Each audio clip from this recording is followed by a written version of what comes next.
ਦਲੀਪ ਕੌਰ ਟਿਵਾਣਾ ਦਾ novel ਹੈ ਤਖ਼ਤ ਹਜ਼ਾਰਾ ਦੂਰ ਕੁੜੇ।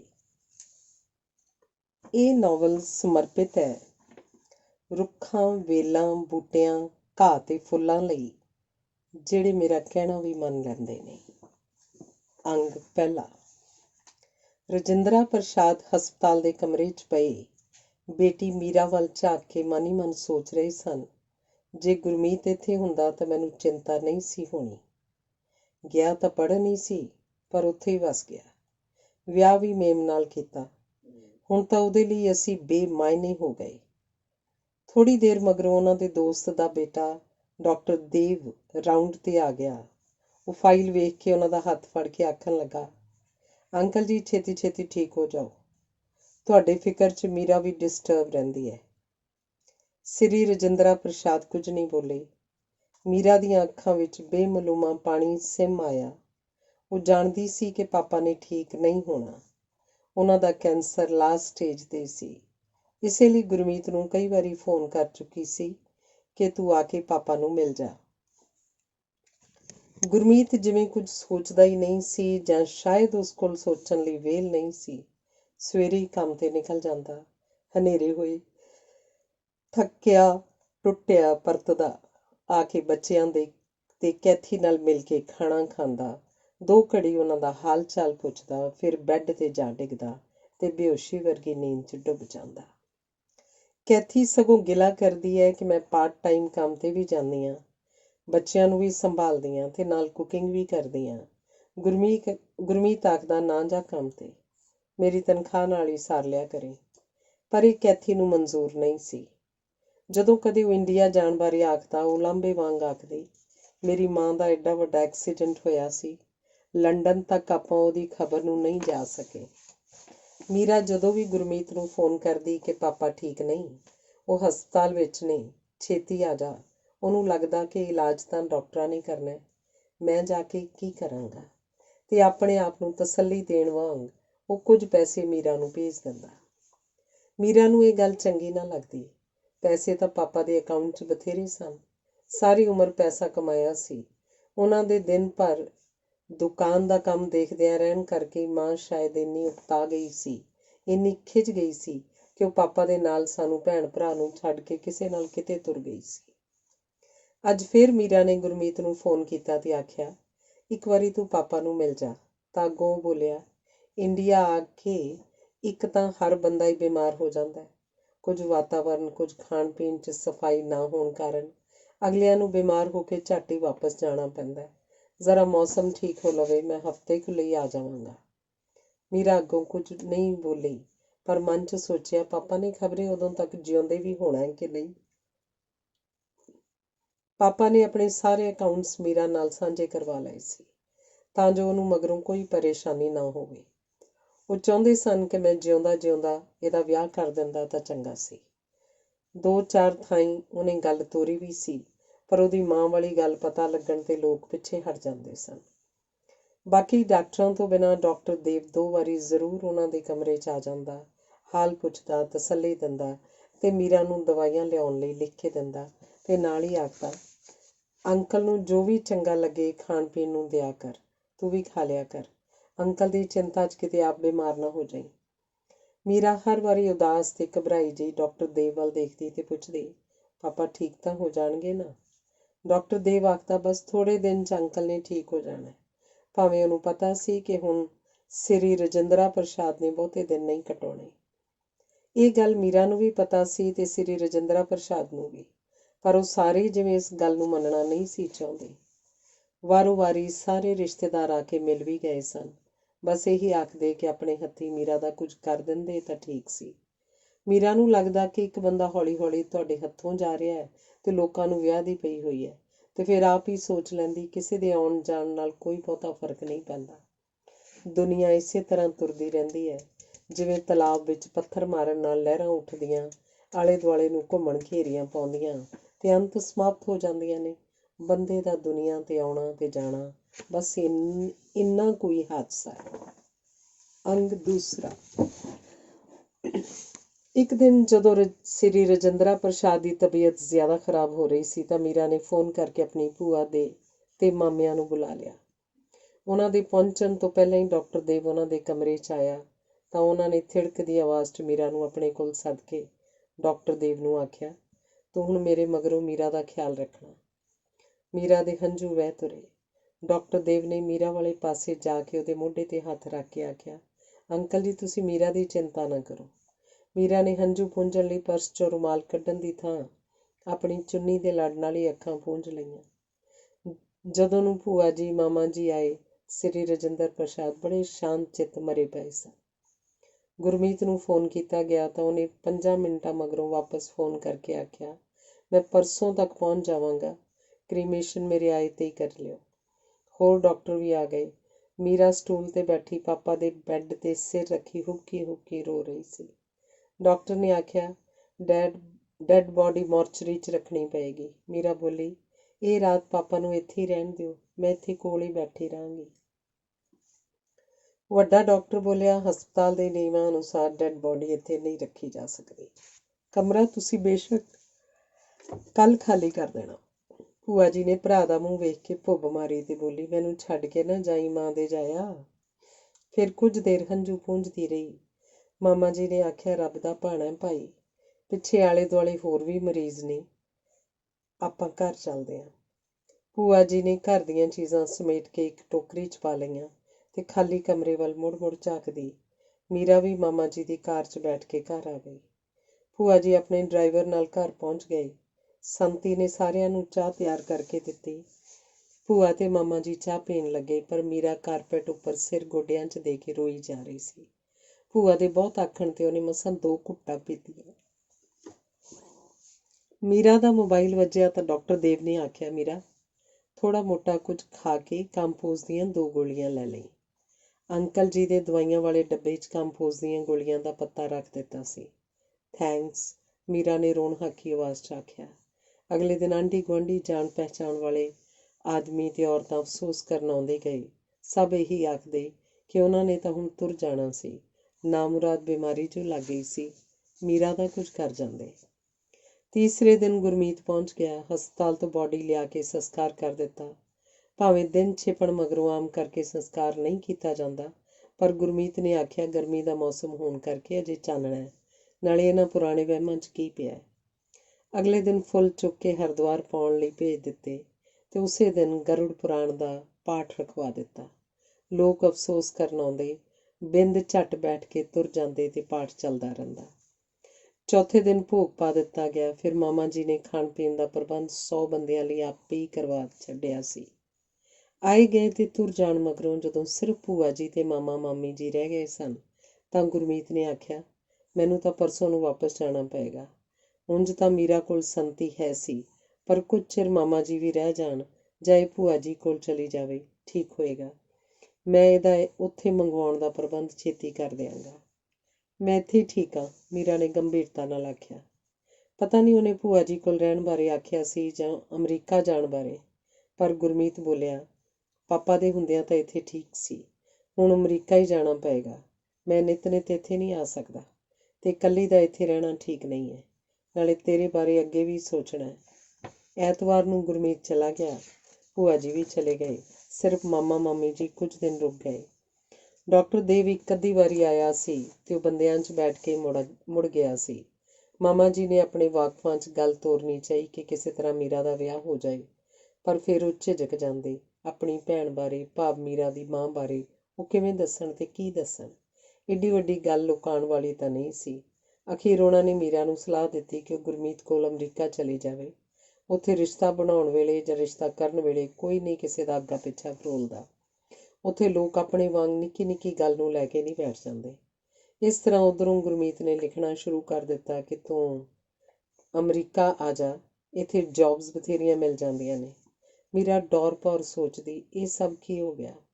ਸੰਤੀ ਉਹਨੂੰ ਬੜਾ ਸਮਝਾਉਂਦੀ ਹੈ ਕਿ ਧੀਏ, ਬੰਦੇ ਦੇ ਕੁਝ ਵੱਸ ਨਹੀਂ, ਉਹਨੇ ਤਾਂ ਲੇਖਾਂ ਦੀਆਂ ਲਿਖੀਆਂ ਭੁਗਤਣੀਆਂ ਨੇ। ਤੇਰੀ ਮਾਂ ਬਥੇਰੀ ਸਿਆਣੀ ਸੀ, ਖਬਰ ਨਹੀਂ ਰੱਬ ਨੇ ਕੀ ਪੁੱਠੀ ਭੁਆਣੀ ਦੇਤੀ। ਕੁਛ ਸੋਚਿਆ ਹੀ ਨਾ, ਅਗਲਿਆਂ ਪਿਛਲਿਆਂ ਨੂੰ ਕਿਤੇ ਮੂੰਹ ਵਿਖਾਉਣ ਜੋਗੇ ਨਾ ਛੱਡਿਆ। ਤੀਵੀਂ ਨੇ ਸਿਰਫ ਆਦਮੀ ਲਈ ਤਾਂ ਨਹੀਂ ਜਿਉਣਾ ਹੁੰਦਾ, ਉਹਨੇ ਤਾਂ ਆਪਣੇ ਬੱਚਿਆਂ ਲਈ ਜਿਉਣਾ ਪੈਂਦਾ ਹੈ। ਜਿੱਥੇ ਵੀ ਉਹ ਹੋਈ ਭੁੱਜਦੀ ਤਾਂ ਉਹ ਹੋਊਗੀ। ਕਿਸੇ ਘੜੀ ਬੰਦਾ ਮਨ ਦੇ ਕਿਸੇ ਉਬਾਰ ਕਾਰਨ ਗਲਤ ਕਦਮ ਚੁੱਕ ਤਾਂ ਲੈਂਦਾ, ਪਰ ਸਾਰੀ ਉਮਰ ਪਛਤਾਉਂਦਾ ਹੈ। ਜਿਸ ਬੰਦੇ ਦੇ ਝਾਂਸੇ 'ਚ ਆ ਕੇ ਕੈਨੇਡਾ ਜਾਣ ਦੀ ਖਾਤਰ ਘਰੋਂ ਤੁਰ ਗਈ ਸੀ, ਉਹਨੇ ਆਖਦੇ ਨੇ ਕੈਨੇਡਾ ਲਿਜਾ ਕੇ ਉਹਨੂੰ ਛੱਡ ਕੇ ਕਿਸੇ ਮੇਮ ਨਾਲ ਵਿਆਹ ਕਰਵਾ ਲਿਆ। ਉਸ ਮਗਰੋਂ ਉਸ ਨਾਲ ਕੀ ਬੀਤੀ, ਨਾ ਜਾਣੇ ਕੋਈ ਜ਼ਹਿਰ ਖਾ ਲਈ ਜਾਂ ਕਿਸੇ ਸਮੁੰਦਰ 'ਚ ਛਾਲ ਮਾਰ ਦਿੱਤੀ। ਮਗਰੋਂ ਕੋਈ ਉਗ ਸੁਗ ਨਹੀਂ ਨਿਕਲੀ। ਜਦੋਂ ਬੰਦਾ ਇੱਕ ਵਾਰੀ ਲੀਹੋਂ ਖੁੰਝ ਜਾਵੇ, ਫਿਰ ਤਾਂ ਸਾਰੀ ਉਮਰ ਭਟਕਦਾ ਹੀ ਰਹਿੰਦਾ ਹੈ। ਜੇ ਅਣਿਆਈ ਮਰੇ ਤਾਂ ਭੂਤ ਚੜੇਲ ਬਣਦਾ ਹੈ। ਇਸ ਕਰਕੇ ਰੱਬ ਸਭ ਨੂੰ ਸਮੱਤ ਬਖਸ਼ੇ। ਇੱਕੋ ਸਾਚ ਸੰਤੀ ਕਿੰਨਾ ਕੁਝ ਆਖੇ। ਮੀਰਾ ਸੋਚਦੀ ਰਹੀ, ਹੋ ਸਕਦਾ ਮਾਂ ਦੀਆਂ ਕੁਝ ਆਪਣੀਆਂ ਮਜਬੂਰੀਆਂ ਹੋਣ, ਨਹੀਂ ਤਾਂ ਕੌਣ ਆਪਣੇ ਬੱਚਿਆਂ ਨੂੰ ਛੱਡ ਕੇ ਜਾਂਦਾ ਹੈ। ਸਕੂਲ 'ਚ ਹਮੇਸ਼ਾ ਵਾਂਗ ਜਾਂਦੀ, ਬੱਚਿਆਂ ਨੂੰ ਪੜ੍ਹਾਉਂਦੀ, ਹਰੇਕ ਬੱਚੇ ਨੂੰ ਇਉਂ ਵੇਖਦੀ ਜਿਵੇਂ ਉਹ ਕੋਈ ਕਹਾਣੀ ਹੋਵੇ। ਉਹਨੂੰ ਲੱਗਦਾ ਇਹ ਫੁੱਲਾਂ ਵਰਗੇ ਬੱਚੇ ਵੱਡੇ ਹੋਣਗੇ ਤੇ ਬੁੱਢੇ ਹੋਣਗੇ ਤੇ ਫਿਰ ਮਰ ਜਾਣਗੇ। ਅੱਜ ਤੋਂ 100 ਸਾਲ ਮਗਰੋਂ ਨਾ ਮੈਂ ਹੋਵਾਂਗੀ, ਨਾ ਇਹਨਾਂ ਵਿੱਚੋਂ ਕੋਈ ਹੋਏਗਾ। ਕੋਈ ਹੋਰ ਹੋਣਗੇ ਜਿਹੜੇ ਇਹਨਾਂ ਬੈਂਚਾਂ 'ਤੇ ਬੈਠੇ ਹੋਣਗੇ ਤੇ ਆਪਣੀ ਕਿਸੇ ਟੀਚਰ ਤੋਂ ਕੁਝ ਸਮਝ ਰਹੇ ਹੋਣਗੇ। ਇਉਂ ਹੀ ਦੁਨੀਆ ਦੇ ਪੂਰਾਂ ਦੇ ਪੂਰ ਲੋਕ ਆਉਂਦੇ ਨੇ ਤੇ ਚਲੇ ਜਾਂਦੇ ਨੇ, ਜਿਵੇਂ ਰੁੱਖਾਂ ਨੂੰ ਹਰ ਸਾਲ ਨਵੇਂ ਪੱਤੇ ਆ ਜਾਂਦੇ ਨੇ, ਪੁਰਾਣੇ ਝੜ ਜਾਂਦੇ ਨੇ। ਮੀਰਾ ਭਾਵੇਂ ਬੋਲਦੀ ਬੜੀ ਘੱਟ ਸੀ, ਪਰ ਸਭ ਨੂੰ ਬੜੀ ਚੰਗੀ ਲੱਗਦੀ ਸੀ। ਸਕੂਲ ਦੀਆਂ ਕਈ ਭੈਣ ਜੀਆਂ ਨੇ ਉਹ ਤੋਂ ਵਿਆਹ ਬਾਰੇ ਪੁੱਛਿਆ। ਇਸ ਤੋਂ ਪਹਿਲਾਂ ਕਿ ਕੋਈ ਹੋਰ ਪਤਾ ਸਤਾ ਕਰਕੇ ਨਾ ਕਰੇ, ਆਪ ਹੀ ਨਾ ਕਰ ਦਿੰਦੀ ਸੀ। ਇਸ ਸਾਲ ਨਾ ਉਹਨੇ ਨਵੇਂ ਕੱਪੜੇ ਬਣਵਾਏ, ਨਾ ਹੀ ਨਵੀਆਂ ਕਿਤਾਬਾਂ ਖਰੀਦੀਆਂ। ਉਹਨੂੰ ਲੱਗਦਾ ਸੀ ਕੱਪੜੇ ਤਾਂ ਤਨ ਢੱਕਣ ਲਈ ਹੁੰਦੇ ਨੇ, ਨਾ ਕਿ ਲੋਕਾਂ ਨੂੰ ਦਿਖਾਉਣ ਲਈ। ਉਹਨੂੰ ਲੱਗਦਾ ਕਿਤਾਬਾਂ ਵੀ ਕੋਈ ਰਿਸ਼ੀ ਸਮਾਧਾਂ ਦੀ ਜਾਂ ਦੇਵ ਦਰਸ਼ਨਾਂ ਦੀ ਜਾਂ ਅਧਿਆਤਮਕ ਮੰਡਲਾਂ ਦੀ ਜਾਂ ਕਿਸੇ ਗੈਰ ਗੰਭੀਰ ਵਿਵੇਕ ਦੀ ਗੱਲ ਕਰਨ ਦੀ ਥਾਂ ਨਿੱਤ ਦਿਸਦੇ ਜੀਵਨ ਦੀ ਪੁੱਟ ਸਿੱਧ ਨੂੰ ਹੀ ਪੇਸ਼ ਕਰਦੀਆਂ ਹਨ। ਉਹਨੂੰ ਸਮਝ ਨਹੀਂ ਲੱਗਦੀ ਕਿ ਆਖਿਰ ਉਹ ਕੀ ਚਾਹੁੰਦੀ ਹੈ। ਪਰ ਕਦੇ ਕਦੇ ਜਦੋਂ ਡਾਕਟਰ ਦੇਵ ਉਹਨੂੰ ਫੋਨ ਕਰਦਾ ਤਾਂ ਅਜੀਬ ਜਿਹੀ ਇੱਕ ਚਮਕ ਉਹਦੀਆਂ ਅੱਖਾਂ 'ਚ ਆ ਜਾਂਦੀ। ਆਮ ਕਰਕੇ ਉਹ ਇਹ ਆਖਦਾ ਕਿ ਆਪਣਾ ਖਿਆਲ ਰੱਖੀ ਮੀਰਾ। ਅੰਗ ਤੀਸਰਾ। ਇੱਕ ਦਿਨ ਡਾਕਟਰ ਦੇਵ ਨੇ ਫੋਨ ਕਰਕੇ ਆਖਿਆ, ਤੂੰ ਬਹੁਤੀ ਚਿੰਤਾ ਨਾ ਕਰੀ ਮੀਰਾ, ਮੈਂ ਆਪਣੀ ਮਾਂ ਨੂੰ ਮਨਾ ਲਵਾਂਗਾ। ਜੇ ਤੁਹਾਨੂੰ ਅਮਰੀਕਾ ਵੀ ਜਾਣਾ ਪਿਆ ਤਾਂ ਫੋਨ ਕਰਕੇ ਸੱਦ ਲਵਾਂਗਾ। ਉਸ ਦਿਨ ਮੀਰਾ ਦੀਆਂ ਅੱਖਾਂ ਭਰ ਭਰ ਡੁੱਲੀਆਂ। ਉਹ ਡਾਕਟਰ ਦੇਵ ਨੂੰ ਆਖਣਾ ਚਾਹੁੰਦੀ ਸੀ ਕਿ ਦੇਵ ਮੈਂ ਤੈਨੂੰ ਹਮੇਸ਼ਾ ਚਾਹਿਆ ਹੈ, ਪਰ ਉਹਨੇ ਇੰਨਾ ਹੀ ਆਖਿਆ ਕਿ ਥੈਂਕਸ ਡਾਕਟਰ ਦੇਵ। ਹੁਣ ਮੀਰਾ ਲਈ ਜ਼ਿੰਦਗੀ ਦੇ ਅਰਥ ਹੀ ਬਦਲ ਗਏ ਸਨ। ਹੁਣ ਉਹ ਧਰਤੀ 'ਤੇ ਨਹੀਂ ਬੱਦਲਾਂ 'ਚ ਉੱਡੀ ਫਿਰਦੀ ਸੀ। ਜਿਵੇਂ ਅਸ਼ੋਕ ਬਿਰਖ ਦੇ ਹੇਠਾਂ ਖਲੋਤੀ ਤੇ ਫੁੱਲ ਆਪ ਮੁਹਾਰੇ ਉਹਦੇ ਉੱਪਰ ਡਿੱਗ ਰਹੇ ਸਨ, ਜਿਵੇਂ ਮੀਂਹ ਦੀਆਂ ਕਣੀਆਂ ਨਾਲ ਧਰਤੀ ਵਿੱਚੋਂ ਉੱਠਦੀ ਖੁਸ਼ਬੂ ਉਹਦੇ ਆਲੇ ਦੁਆਲੇ ਲਿਪਟ ਲਿਪਟ ਜਾਂਦੀ ਸੀ, ਜਿਵੇਂ ਅਸਮਾਨ 'ਤੇ ਸਤਰੰਗੀ ਪੀਂਘ ਉਹਨਾਂ ਦੇ ਘਰ ਦੇ ਸਾਹਮਣੇ ਚੜ੍ਹੀ ਸੀ, ਜਿਵੇਂ ਉਹਨਾਂ ਦੇ ਘਰ 'ਚ ਗੁਟਰਗੂੰ ਕਰਦੇ ਪੰਛੀ ਉਹਨੂੰ ਗਾਉਂਦੇ ਲੱਗਦੇ ਸਨ। ਕਿੰਨੇ ਚਿਰ ਤੋਂ ਉਹਨੇ ਧਿਆਨ ਹੀ ਨਹੀਂ ਦਿੱਤਾ ਸੀ ਕਿ ਉਹਨਾਂ ਦੇ ਘਰ ਦੀਆਂ ਵੇਲਾਂ ਬੂਟੇ ਫੁੱਲਾਂ ਨਾਲ ਭਰੇ ਉਸ ਵੱਲ ਤੱਕ ਰਹੇ ਸਨ। ਇੱਕ ਮੋਰ ਸਾਹਮਣੇ ਪੈਲ ਪਾ ਰਿਹਾ ਸੀ। ਬਾਂਦਰ ਆਪਣੇ ਪਰਿਵਾਰ ਸਮੇਤ ਕੋਠੀ ਦੀ ਬਾਉਂਡਰੀ ਵੱਲ 'ਤੇ ਆ ਬੈਠਾ ਸੀ। ਉਹ ਬਾਂਦਰ ਪਰਿਵਾਰ ਲਈ ਅੰਦਰੋਂ ਬ੍ਰੈਡ ਲੈਣ ਗਈ ਤਾਂ ਡਰਾਈ ਫਰੂਟਾਂ ਦਾ ਡੱਬਾ ਬਾਹਰ ਛੱਡ ਆਈ। ਉਹਨੂੰ ਲੱਗਿਆ ਕਿ ਪੇਚਦਾਰ ਡੱਬਾ ਬਾਂਦਰ ਨੇ ਕਿਹੜਾ ਖੋਲ੍ਹ ਸਕਣਾ, ਪਰ ਜਦੋਂ ਬ੍ਰੈਡ ਲੈ ਕੇ ਮੁੜ ਕੇ ਆਈ, ਬਾਂਦਰ ਡੱਬਾ ਕੰਧ 'ਤੇ ਲਈ ਬੈਠਾ ਸੀ। ਢੱਕਣ ਖੋਲ੍ਹ ਕੇ ਉਹਨੇ ਪਰਾਂ ਸੁੱਟ ਦਿੱਤਾ ਸੀ। ਮੁੱਠੀਆਂ ਭਰ ਭਰ ਡਰਾਈ ਫਰੂਟ ਖਾ ਰਿਹਾ ਸੀ। ਮੀਰਾ ਉਹਨੂੰ ਹੈਰਾਨ ਹੋ ਕੇ ਦੇਖਦੀ ਰਹੀ। ਅੱਧਾ ਡੱਬਾ ਖਾ ਕੇ ਉਹਨੇ ਡੱਬਾ ਪਿੱਛੇ ਬੈਠੀ ਬਾਂਦਰੀ ਨੂੰ ਫੜਾ ਦਿੱਤਾ। ਮਗਰੋਂ ਬਾਂਦਰੀ ਉਸੇ ਤਰ੍ਹਾਂ ਮੁੱਠੀਆਂ ਭਰ ਭਰ ਖਾਂਦੀ ਰਹੀ। ਡੱਬਾ ਖਾਲੀ ਕਰਕੇ ਪਰਾਂ ਵਗਾਹ ਮਾਰਿਆ ਤੇ ਬਾਂਦਰੀ ਢਿੱਡ ਨਾਲ ਬੱਚਾ ਚਿਪਕਾਈ ਹੌਲੀ ਹੌਲੀ ਤੁਰਦੀ ਕੰਧ ਦੇ ਪਰਲੇ ਪਾਸੇ ਛਾਲ ਮਾਰ ਗਈ। ਮਗਰੇ ਬਾਂਦਰ ਚਲਾ ਗਿਆ। ਉਹ ਸੋਚ ਰਹੀ ਸੀ ਕਿ ਆਖਦੇ ਨੇ ਬਾਂਦਰੀ ਮਰੇ ਹੋਏ ਬੱਚੇ ਨੂੰ ਨਾਲ ਹੀ ਓਨਾ ਚਿਰ ਚੁੱਕੀ ਫਿਰਦੀ ਹੈ ਜਦ ਤੱਕ ਉਹਦਾ ਦੂਜਾ ਬੱਚਾ ਨਹੀਂ ਹੋ ਜਾਂਦਾ। ਉਹਨੂੰ ਲੱਗਿਆ ਕਿ ਇੱਕ ਸਾਡੀ ਮਾਂ ਹੈ। ਕੁਝ ਦਿਨ ਰਹਿ ਕੇ ਮਾਮੀ ਜੀ ਵੀ ਚਲੇ ਗਏ। ਪਾਸਪੋਰਟ ਬਣ ਗਿਆ। ਹੁਣ ਉਹਨੇ ਅਮਰੀਕਾ ਜਾਣਾ ਸੀ। ਇੱਕ ਤਾਂ ਪਾਪਾ ਨੂੰ ਮਰਿਆਂ ਬਹੁਤਾ ਚਿਰ ਨਹੀਂ ਸੀ ਹੋਇਆ। ਵਿਆਹ ਅਜੇ ਇੰਨਾ ਜਲਦੀ ਨਹੀਂ ਹੋ ਸਕਦਾ ਸੀ। ਨਾਲੇ ਡਾਕਟਰ ਦੇਵ ਨੇ ਅਜੇ ਆਪਣੀ ਮਾਂ ਨੂੰ ਮਨਾਉਣਾ ਸੀ। ਵੱਡਾ ਸਾਰਾ ਟੈਚੀ ਕੇਸ ਲੈ ਕੇ ਮੀਰਾ ਉਸ ਵਿੱਚ ਜ਼ਰੂਰੀ ਚੀਜ਼ਾਂ ਸਾਂਭਣ ਲੱਗੀ। ਪਸ਼ਮੀਨੇ ਦਾ ਸ਼ਾਲ, ਚਾਂਦੀ ਦਾ ਆਈਸਕ੍ਰੀਮ ਸੈੱਟ, ਪਿਓਰ ਕਾਟਨ ਦੇ 2-3 ਸੂਟ, ਪਿਓਰ ਸ਼ਿਫੋਨ ਦੀਆਂ ਮੈਚਿੰਗ ਚੁੰਨੀਆਂ ਤੇ ਇੱਕ ਪਾਪਾ ਦੀ ਤੇ ਇੱਕ ਮਾਂ ਦੀ ਵਿਆਹ ਵਾਲੀ ਤਸਵੀਰ ਜੋ ਉਹਨੇ ਛੁਪਾ ਕੇ ਪਾ ਲਈ ਸੀ। ਇੱਕ ਪਿਓਰ ਰੇਸ਼ਮ ਦੀ ਫੁਲਕਾਰੀ, ਡਾਇਮੰਡ ਦੇ ਟੌਪਸ, ਡਾਇਮੰਡਸ ਵਾਲੀ ਘੜੀ ਤੇ ਕੁਝ ਕਿਤਾਬਾਂ। ਅੰਗਰੇਜ਼ੀ ਦੀਆਂ ਕਿਤਾਬਾਂ ਲਿਜਾਣ ਦੀ ਉੱਥੇ ਕੋਈ ਲੋੜ ਹੀ ਨਹੀਂ ਸੀ। ਇਹ ਤੋਂ ਉਲਟ ਉਹਨੇ ਹਿੰਦੀ 'ਚ ਗੀਤਾ ਸ਼ਰਤ ਚੰਦਰ ਦਾ ਸ਼੍ਰੀਕਾਂਤ ਟੈਗੋਰ ਦੀ ਗੀਤਾਂਜਲੀ, ਮਹਾਸ਼ਵੇਤਾ ਦੇਵੀ ਦੇ ਨਾਵਲ ਤੇ ਕੁਝ ਹੋਰ ਭਾਰਤੀ ਦਰਸ਼ਨ ਦੀਆਂ ਕਿਤਾਬਾਂ ਸੰਭਾਲ ਕੇ ਅਟੈਚੀ ਕੇਸ 'ਚ ਪਾ ਲਈਆਂ। ਕੁਝ ਹੀ ਮਹੀਨਿਆਂ 'ਚ ਗੁਰਮੀਤ ਨੇ ਉਹਨੂੰ ਉੱਥੇ ਸੱਦਣ ਦਾ ਪ੍ਰਬੰਧ ਕਰ ਲਿਆ ਸੀ, ਕਿਉਂਕਿ ਗੁਰਮੀਤ ਬਹੁਤ ਕਾਹਲਾ ਪਿਆ ਹੋਇਆ ਸੀ। ਪਾਪਾ ਦੀ ਬਰਸੀ ਤੱਕ ਉਹ ਉੱਥੇ ਹੀ ਰਹੀ। ਇਸ ਤੋਂ ਮਗਰੋਂ ਉਹਨੇ ਜਾਣ ਲਈ ਤਿਆਰੀ ਕਰ ਲਈ ਸੀ। ਜਾਣ ਤੋਂ ਪਹਿਲਾਂ ਮੀਰਾ ਨੇ ਡਾਕਟਰ ਦੇਵ ਨੂੰ ਮਿਲਣ ਆਏ ਨੂੰ ਇੰਨਾ ਹੀ ਆਖਿਆ ਕਿ ਮੈਂ ਫੋਨ ਦਾ ਇੰਤਜ਼ਾਰ ਕਰਾਂਗੀ। ਸੰਤੀ ਨੂੰ ਚੋਖੇ ਪੈਸੇ ਦੇ ਕੇ ਤੇ ਬਹੁਤ ਸਾਰੀਆਂ ਘਰ ਦੀਆਂ ਚੀਜ਼ਾਂ ਦੇ ਕੇ ਰੋਂਦੀ ਨੂੰ ਆਪਣੇ ਪਿੰਡ ਭੇਜਿਆ। ਮੀਰਾ ਘਰ ਵੱਲ ਤੇ ਵੇਲ ਬੂਟਿਆਂ ਵੱਲੋਂ ਝਾਕ ਰਹੀ ਸੀ, ਜਿਵੇਂ ਉਹਨਾਂ ਤੋਂ ਮਾਫੀ ਮੰਗ ਰਹੀ ਹੋਵੇ। ਮਾਲੀ ਨੂੰ ਉੱਥੇ ਹੀ ਰਹਿਣ ਦਿੱਤਾ ਸੀ। ਘਰ ਬੰਦ ਕਰਕੇ ਚਾਬੀਆਂ ਮਾਮਾ ਜੀ ਨੂੰ ਦੇ ਦਿੱਤੀਆਂ ਸੀ। ਗੁਰਮੀਤ ਆਖਦਾ ਸੀ, ਖਾਲੀ ਪਈ ਕੋਠੀ ਖਰਾਬ ਹੋਏਗੀ, ਇਹਨੂੰ ਵੇਚ ਦਿਓ। ਮੀਰਾ ਦਾ ਇੱਕ ਵਾਰੀ ਆਖਣ ਨੂੰ ਮਨ ਕੀਤਾ ਕਿ ਜਦੋਂ ਡਾਕਟਰ ਦੇਵ ਦੇ ਫੋਨ ਮਗਰੋਂ ਉਹ ਇੰਡੀਆ ਰਹਿਣ ਲਈ ਆਈ ਤਾਂ ਇਸੇ ਘਰ 'ਚ ਰਹੀ ਜਾਣਗੇ। ਫਿਰ ਉਹਨੂੰ ਖਿਆਲ ਆਇਆ ਕਿ ਐਡੀ ਛੇਤੀ ਕਿਹੜਾ ਕੋਠੀ ਵਿਕਣ ਲੱਗੀ ਹੈ। ਉਹਨੇ ਕੁਝ ਵੀ ਨਾ ਆਖਿਆ। ਮਾਮਾ ਜੀ ਉਹਨੂੰ ਦਿੱਲੀ ਚੜਾਉਣ ਗਏ ਤਾਂ ਉਹਨੇ ਦੇਖਿਆ ਡਾਕਟਰ ਦੇਵ ਪਹਿਲਾਂ ਹੀ ਉੱਥੇ ਖੜਾ ਸੀ। ਤੁਸੀਂ? ਮੀਰਾ ਨੇ ਮਾਮਾ ਜੀ ਵੱਲ ਵੇਖ ਕੇ ਦੇਵ ਨੂੰ ਪੁੱਛਿਆ। ਸਾਡੇ ਕਿਸੇ ਰਿਸ਼ਤੇਦਾਰ ਨੇ ਲੰਡਨ ਤੋਂ ਆਉਣਾ, ਉਹਨੂੰ ਲੈਣ ਆਇਆ, ਡਾਕਟਰ ਦੇਵ ਨੇ ਬਹਾਨਾ ਬਣਾ ਦਿੱਤਾ। ਜਦੋਂ ਤੱਕ ਸਮਾਨ ਭੇਜ ਕੇ ਟਿਕਟ ਚੈੱਕ ਕਰਾ ਕੇ ਉਹ ਤੀਜੀ ਕਾਲ ਤੇ ਅੰਦਰ ਨਹੀਂ ਚਲੀ ਗਈ, ਦੇਵ ਉੱਥੇ ਹੀ ਖੜਾ ਉਸ ਵੱਲ ਵੇਖਦਾ ਰਿਹਾ। ਇੱਕ ਵਾਰੀ ਮੀਰਾ ਨੇ ਵੀ ਮੂੰਹ ਭੁਆ ਕੇ ਉਸ ਵੱਲ ਵੇਖਿਆ ਤੇ ਫਿਰ ਅਗਾਂਹ ਲੰਘ ਗਈ। ਮਾਮਾ ਜੀ ਤਾਂ ਪਹਿਲੇ ਮੁੜ ਗਏ ਸਨ। ਉਹ ਜਹਾਜ਼ ਵੱਲ ਮੁੜ ਗਈ। ਅੰਗ ਚੌਥਾ। ਜਹਾਜ਼ 'ਚ ਉਹਦੇ ਨਾਲ ਵਾਲੀ ਸੀਟ ਤੇ ਇੱਕ ਗੋਰੀ ਕੁੜੀ ਬੈਠੀ ਸੀ। ਬੈਠਦਿਆਂ ਹੀ ਉਹਨੇ ਇੱਕ ਕਿਤਾਬ ਖੋਲ੍ਹ ਲਈ। ਇਹਨੂੰ ਪੜ੍ਹਦਿਆਂ ਜਿਵੇਂ ਉਹ ਭੁੱਲ ਗਈ ਸੀ ਕਿ ਮੈਂ ਜਹਾਜ਼ 'ਚ ਬੈਠੀ ਹਾਂ ਤੇ ਜਹਾਜ਼ ਉੱਡਿਆ ਜਾ ਰਿਹਾ ਤੇ ਮੇਰੀ ਨਾਲ ਵਾਲੀ ਸੀਟ ਤੇ ਭਾਰਤੀ ਕੁੜੀ ਬੈਠੀ ਸੀ। ਥੋੜ੍ਹੀ ਦੇਰ ਬਾਅਦ ਚੁਸਤ ਹਾਈ ਹੀਲ ਨਾਲ ਟਿਪ ਟਿਪ ਕਰਦੀਆਂ ਏਅਰ ਹੋਸਟੈਸਾਂ ਮੁਸਾਫਰਾਂ ਦੀ ਮਰਜ਼ੀ ਨਾਲ ਸੂਪ, ਜੂਸ, ਵਿਸਕੀ ਵੰਡਣ ਲੱਗੀਆਂ। ਮੀਰਾ ਨੇ ਜੂਸ ਲਿਆ ਤੇ ਉਹਦੇ ਨਾਲ ਵਾਲੀ ਅੰਗਰੇਜ਼ ਕੁੜੀ ਨੇ ਵਿਸਕੀ। ਥੋੜ੍ਹੇ ਚਿਰ ਮਗਰੋਂ ਏਅਰ ਹੋਸਟੈਸ ਪੁੱਛਣ ਆ ਗਈਆਂ ਕਿ ਕਿਸ ਕਿਸ ਨੇ ਵੈਜ ਖਾਣਾ ਖਾਣਾ ਹੈ ਤੇ ਕਿਸ ਕਿਸ ਨੇ ਨੌਨ ਵੈਜ। ਮੁਸਾਫਰਾਂ ਦੀ ਮਰਜ਼ੀ ਅਨੁਸਾਰ ਹਰ ਸੀਟ ਦੇ ਪਿੱਛੇ ਬਣੇ ਨਿੱਕੇ ਨਿੱਕੇ ਟੇਬਲਾਂ ਜਿਹੀਆਂ ਉੱਪਰ ਉਹ ਖਾਣੇ ਵਾਲੀਆਂ ਟਰੇਆਂ ਰੱਖਦੀਆਂ ਗਈਆਂ। ਮੀਰਾ ਨੇ ਵੈਜੀਟੇਬਲ ਖਾਣਾ ਲਿਆ ਸੀ ਤੇ ਅੰਗਰੇਜ਼ ਕੁੜੀ ਨੇ ਨੌਨ ਵੈਜ। ਮੀਰਾ ਨੂੰ ਉਹ ਖਾਣਾ ਜ਼ਿਆਦਾ ਲੱਗ ਰਿਹਾ ਸੀ। ਮੀਰਾ ਤੋਂ ਮਸਾਂ ਅੱਧਾ ਹੀ ਖਾਧਾ ਗਿਆ। ਉਸ ਅੰਗਰੇਜ਼ ਕੁੜੀ ਨੇ ਇੱਕ ਇੱਕ ਚੀਜ਼ ਖਤਮ ਕਰ ਦਿੱਤੀ। ਮੀਰਾ ਨੇ ਖਾਣ ਮਗਰੋਂ ਬਚੀਆਂ ਚੀਜ਼ਾਂ ਉੱਪਰ ਨੈਪਕਿਨ ਪਾ ਦਿੱਤਾ ਤੇ ਦੂਜੇ ਨਾਲ ਹੱਥ ਪੂੰਝ ਲਏ। ਉਹ ਅੰਗਰੇਜ਼ ਕੁੜੀ ਨੂੰ ਲੱਗਿਆ ਕਿ ਇਹਨਾਂ ਹਿੰਦੁਸਤਾਨੀ ਲੋਕਾਂ ਨੂੰ ਖਾਣ ਦਾ ਵੀ ਪਤਾ ਨਹੀਂ। ਸ਼ਾਇਦ ਇਹ ਕੁੜੀ ਅਨਪੜ੍ਹ ਹੋਵੇ। ਉਹਨੇ ਮਗਰੋਂ ਸੋਚ ਲਿਆ ਸੀ। ਖਾਣਾ ਖਾਣ ਮਗਰੋਂ ਜਦੋਂ ਮੀਰਾ ਵੀ ਸੀਟ ਦੀ ਬੈਕ ਤੋਂ ਅੰਗਰੇਜ਼ੀ ਦਾ ਮੈਗਜ਼ੀਨ ਪੜ੍ਹਨ ਲੱਗੀ ਤਾਂ ਚੋਹ ਰੱਖੀ ਉਸ ਅੰਗਰੇਜ਼ ਕੁੜੀ ਨੇ ਦੇਖਿਆ ਤਾਂ ਹੈਰਾਨ ਹੋ ਗਈ। ਉਹ ਫਿਰ ਆਪਣੀ ਕਿਤਾਬ ਖੋਲ੍ਹ ਕੇ ਬੈਠ ਗਈ। ਲੰਡਨ ਏਅਰਪੋਰਟ ਆਉਣ ਤੱਕ ਉਸੇ ਤਰ੍ਹਾਂ ਆਲੇ ਦੁਆਲੇ ਤੋਂ ਬੇਧਿਆਨ ਪੜ੍ਹਦੀ ਗਈ। ਲੰਡਨ ਜਹਾਜ਼ 2 ਘੰਟੇ ਰੁਕਣਾ ਸੀ। ਲੰਡਨ ਜਾਣ ਵਾਲੇ ਲੋਕ ਸਭ ਉਤਰ ਗਏ ਤੇ ਅਮਰੀਕਾ ਜਾਣ ਵਾਲੇ ਵੀ। 2 ਘੰਟੇ ਬਿਤਾਉਣ ਲਈ ਲੋਕ ਏਅਰਪੋਰਟ ਤੇ ਇੱਧਰ ਉੱਧਰ ਘੁੰਮਣ ਲੱਗੇ। ਮੀਰਾ ਉੱਥੇ ਹੀ ਬੈਠੀ ਰਹੀ।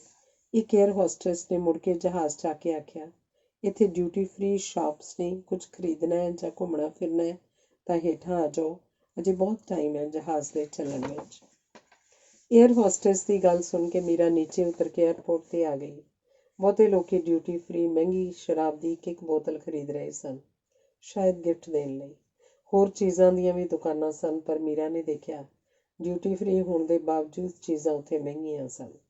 ਫਿਰ ਵੀ ਉਹਨੇ ਤਾਜ ਮਹਿਲ ਵਾਲਾ ਕੀ ਰਿੰਗ ਆਪਣੇ ਭਰਾ ਦੇ ਬੇਟੇ ਲਈ ਖਰੀਦ ਲਿਆ। ਇੱਕ ਬੈਂਚ 'ਤੇ ਬੈਠੀ ਉਹ ਸੋਚ ਰਹੀ ਸੀ ਕਿ ਉਹ ਕਿੱਥੇ ਆ ਗਈ ਸੀ। ਇਹ ਦੁਨੀਆ ਤਾਂ ਜਿਵੇਂ ਹੋਰ ਸੀ। ਖਿਡੌਣੇ ਵਾਂਗ ਤੁਰੇ ਫਿਰਦੇ ਲੋਕ ਸਭ ਆਪਣੇ ਆਪ 'ਚ ਮਗਨ ਕਾਹਲੀ ਕਾਹਲੀ ਇੱਧਰ ਉੱਧਰ ਫਿਰ ਰਹੇ ਸਨ। ਇੱਕ ਪੰਜਾਬੀ ਅਧਖੜ ਔਰਤ ਦੂਰੋਂ ਉਹਨੂੰ ਦੇਖ ਕੋਲ ਆ ਗਈ ਤੇ ਪੁੱਛਣ ਲੱਗੀ, ਅਮਰੀਕਾ ਕਿਹਦੇ ਕੋਲ ਜਾਣਾ ਧੀਏ? ਆਪਣੇ ਭਾਈ ਕੋਲ। ਮੀਰਾ ਨੇ ਸੰਖੇਪ 'ਚ ਉੱਤਰ ਦਿੱਤਾ, ਚੰਗਾ ਹੀ ਹੋਣਾ ਭਰਾ ਜਿਹੜਾ ਭੈਣ ਨੂੰ ਸੱਦ ਰਿਹਾ, ਨਹੀਂ ਤਾਂ ਉਸ ਮੁਲਕ 'ਚ ਕੋਈ ਵੀ ਕਿਸੇ ਦਾ ਕੁਛ ਨਹੀਂ ਲੱਗਦਾ। ਨਾਲੇ ਭਰਜਾਈ ਵੀ ਚੰਗੀ ਹੋਣੀ। ਉਹ ਔਰਤ ਬੋਲੀ, ਭਰਜਾਈ ਤਾਂ ਮੇਰੀ ਅਮਰੀਕਨ ਮੇਮ ਹੈ, ਮੀਰਾ ਨੇ ਦੱਸਿਆ। ਫਿਰ ਉਹ ਤੋਂ ਵੱਧ ਆਸ ਨਾ ਰੱਖੀ। ਇਹ ਲੋਕ ਕਿਸੇ ਦੇ ਮਿੱਤ ਨਹੀਂ ਬਣਦੇ। ਆਪਣੇ ਰਹਿਣ ਸਹਿਣ ਦਾ ਇੰਤਜ਼ਾਮ ਅੱਡ ਕਰ ਲਈ। ਕਿਤੇ ਸੋਚਦੀ ਹੋਏਗੀ ਕਿ ਨਾਲ ਹੀ ਰਹਿ ਜਾਏਗੀ। ਇਹੋ ਜਿਹੀ ਹਾਲਤ ਵਿੱਚ ਜਾਂ ਉਹ ਤੇਰੇ ਭਰਾ ਨੂੰ ਘਰੋਂ ਕੱਢ ਦੋ ਜਾਂ ਆਪ ਕਿਸੇ ਨਾਲ ਚਲੀ ਜਾਓ। ਕਿਸੇ ਹੋਰ ਨੂੰ ਇਹ ਬਰਦਾਸ਼ਤ ਨਹੀਂ ਕਰਦੀਆਂ। ਮੇਰਾ ਮੁੰਡਾ ਬਥੇਰੀ ਕਮਾਈ ਕਰਦਾ, ਉਹਨੇ ਮੈਨੂੰ ਤੇ ਆਪਣੇ ਬਾਪੂ ਜੀ ਨੂੰ ਆਪਦੇ ਘਰ ਦੇ ਨੇੜੇ ਅੱਡ ਘਰ ਲੈ ਕੇ ਦਿੱਤਾ ਹੋਇਆ। ਉਸ ਔਰਤ ਦੀਆਂ ਗੱਲਾਂ ਸੁਣਦੀ ਮੀਰਾ ਪਰੇਸ਼ਾਨ ਜਿਹੀ ਹੋ ਗਈ। ਫਿਰ ਉਹਨੇ ਆਪ ਹੀ ਸੋਚ ਲਿਆ ਕਿ ਬਹੁਤਾ ਹੋਊਗਾ ਮੈਂ ਕਿਸੇ ਹੋਰ ਸ਼ਹਿਰ ਨੌਕਰੀ ਕਰ ਲਵਾਂਗੀ। ਇੰਨੇ ਨੂੰ ਜਹਾਜ਼ ਚੱਲਣ ਦਾ ਵੇਲਾ ਹੋ ਗਿਆ। ਸਮਾਨ ਉਹਨਾਂ ਨੇ ਆਪ ਹੀ ਦੂਸਰੇ ਜਹਾਜ਼ 'ਚ ਪਹੁੰਚਾ ਦਿੱਤਾ ਸੀ। ਜਦੋਂ ਜਹਾਜ਼ ਉੱਚਾ ਚੜ੍ਹਦਾ ਸੀ ਜਾਂ ਨੀਵਾਂ ਉਤਰਦਾ ਸੀ, ਉਦੋਂ ਮੀਰਾ ਦੇ ਦਿਲ ਨੂੰ ਕੁਝ ਹੁੰਦਾ ਤੇ ਉਹ ਘੁੱਟ ਕੇ ਸੀਟ ਦੀਆਂ ਬਾਹੀਆਂ ਫੜ ਲੈਂਦੀ ਤੇ ਉਹ ਝੱਟ ਲੰਘ ਜਾਂਦੀ। ਰਾਤ ਹੋਈ। ਉਸੇ ਤਰ੍ਹਾਂ ਫਿਰ ਖਾਣਾ ਸਰਵ ਹੋਇਆ। ਖਾਣੇ ਤੋਂ ਮਗਰੋਂ ਟੀਵੀ ਤੇ ਫਿਲਮ ਵੀ ਦਿਖਾਈ ਜਾ ਰਹੀ ਸੀ ਤੇ ਲਾਈਟਾਂ ਬਹੁਤ ਘੱਟ ਹੋਣ ਕਰਕੇ ਮੁਸਾਫਰਾਂ ਨੂੰ ਲਾਲ ਰੰਗ ਦੇ ਛੋਟੇ ਛੋਟੇ ਕੰਬਲ ਵੀ ਦਿੱਤੇ ਜਾ ਰਹੇ ਸਨ। ਸੀਟਾਂ ਟੇਢੀਆਂ ਕਰਕੇ ਜਿਹੜੇ ਲੋਕ ਸੌਣਾ ਚਾਹੁੰਦੇ ਸੌਂ ਸਕਦੇ ਸਨ। ਮੀਰਾ ਦੇ ਨਾਲ ਵਾਲੀ ਕੁੜੀ ਨੇ ਮੀਰਾ ਵਾਲੀ ਵਿਸਕੀ ਵੀ ਉਸ ਤੋਂ ਪੁੱਛ ਕੇ ਚੁੱਕ ਕੇ ਪੀ ਲਈ ਸੀ। ਝੱਟ ਹੀ ਉਹ ਸੁੱਤੀ ਪਈ ਸੀ। ਮੀਰਾ ਨੂੰ ਲੱਗਿਆ ਕਿ ਇਸ ਕੁੜੀ ਦਾ ਆਪਣੇ ਆਪ ਉੱਪਰ ਕਿੰਨਾ ਕੰਟਰੋਲ ਸੀ। ਪਤਾ ਨਹੀਂ ਕਿਹੜੀਆਂ ਸੋਚਾਂ 'ਚ ਖੋਈ ਮੀਰਾ ਵੀ ਸੌਂ ਗਈ। ਬਹੁਤ ਦੇਰ ਸੁੱਤੀ ਰਹੀ, ਜਿਵੇਂ ਆਪਣੀ ਕੌੜੀ ਮਿੱਠੀ ਜ਼ਿੰਦਗੀ ਜਹਾਜ਼ ਚੜ੍ਹਦਿਆਂ ਪਿੱਛੇ ਛੱਡ ਆਈ ਸੀ। ਹੁਣ ਉਹ ਇੱਕ ਨਵੇਂ ਦੇਸ਼ ਵਿੱਚ ਨਵੇਂ ਲੋਕਾਂ 'ਚ ਨਵੀਂ ਜ਼ਿੰਦਗੀ ਜਿਉਣ ਜਾ ਰਹੀ ਸੀ। ਇਹ ਸੋਚਦਿਆਂ ਉਹਨੂੰ ਇੱਕਦਮ ਡਾਕਟਰ ਦੇਵ ਯਾਦ ਆ ਗਿਆ। ਦੇਵ ਆਖਦਾ ਸੀ ਕਿ ਮੈਂ ਆਪਣੀ ਮਾਂ ਨੂੰ ਮਨਾ ਕੇ ਤੈਨੂੰ ਫੋਨ ਕਰਾਂਗਾ। ਅਮਰੀਕਾ ਜਾ ਕੇ ਉਹ ਏਅਰਪੋਰਟ 'ਤੇ ਉਤਰੀ ਤਾਂ ਸਿਰਫ ਉਹਦਾ ਭਰਾ ਹੀ ਉਹਨੂੰ ਲੈਣ ਆਇਆ ਸੀ। ਪਹਿਲਾਂ ਉਹਨੇ ਪੁੱਛਿਆ, ਰਾਹ 'ਚ ਕੋਈ ਤਕਲੀਫ ਤਾਂ ਨਹੀਂ ਹੋਈ? ਉਹਨੇ ਆਖਿਆ, ਨਹੀਂ, ਭਾਬੀ ਨਹੀਂ ਆਈ। ਕਾਰ 'ਚ ਬੈਠਦਿਆਂ ਮੀਰਾ ਨੇ ਪੁੱਛਿਆ, ਅੱਜ ਸੰਡੇ ਆ ਨਾ? ਉਹ ਬੱਚਿਆਂ ਨੂੰ ਲੈ ਕੇ ਐਗਜ਼ੀਬਿਸ਼ਨ ਦੇਖਣ ਗਈ ਹੋਈ ਹੈ। ਗੁਰਮੀਤ ਬੋਲਿਆ।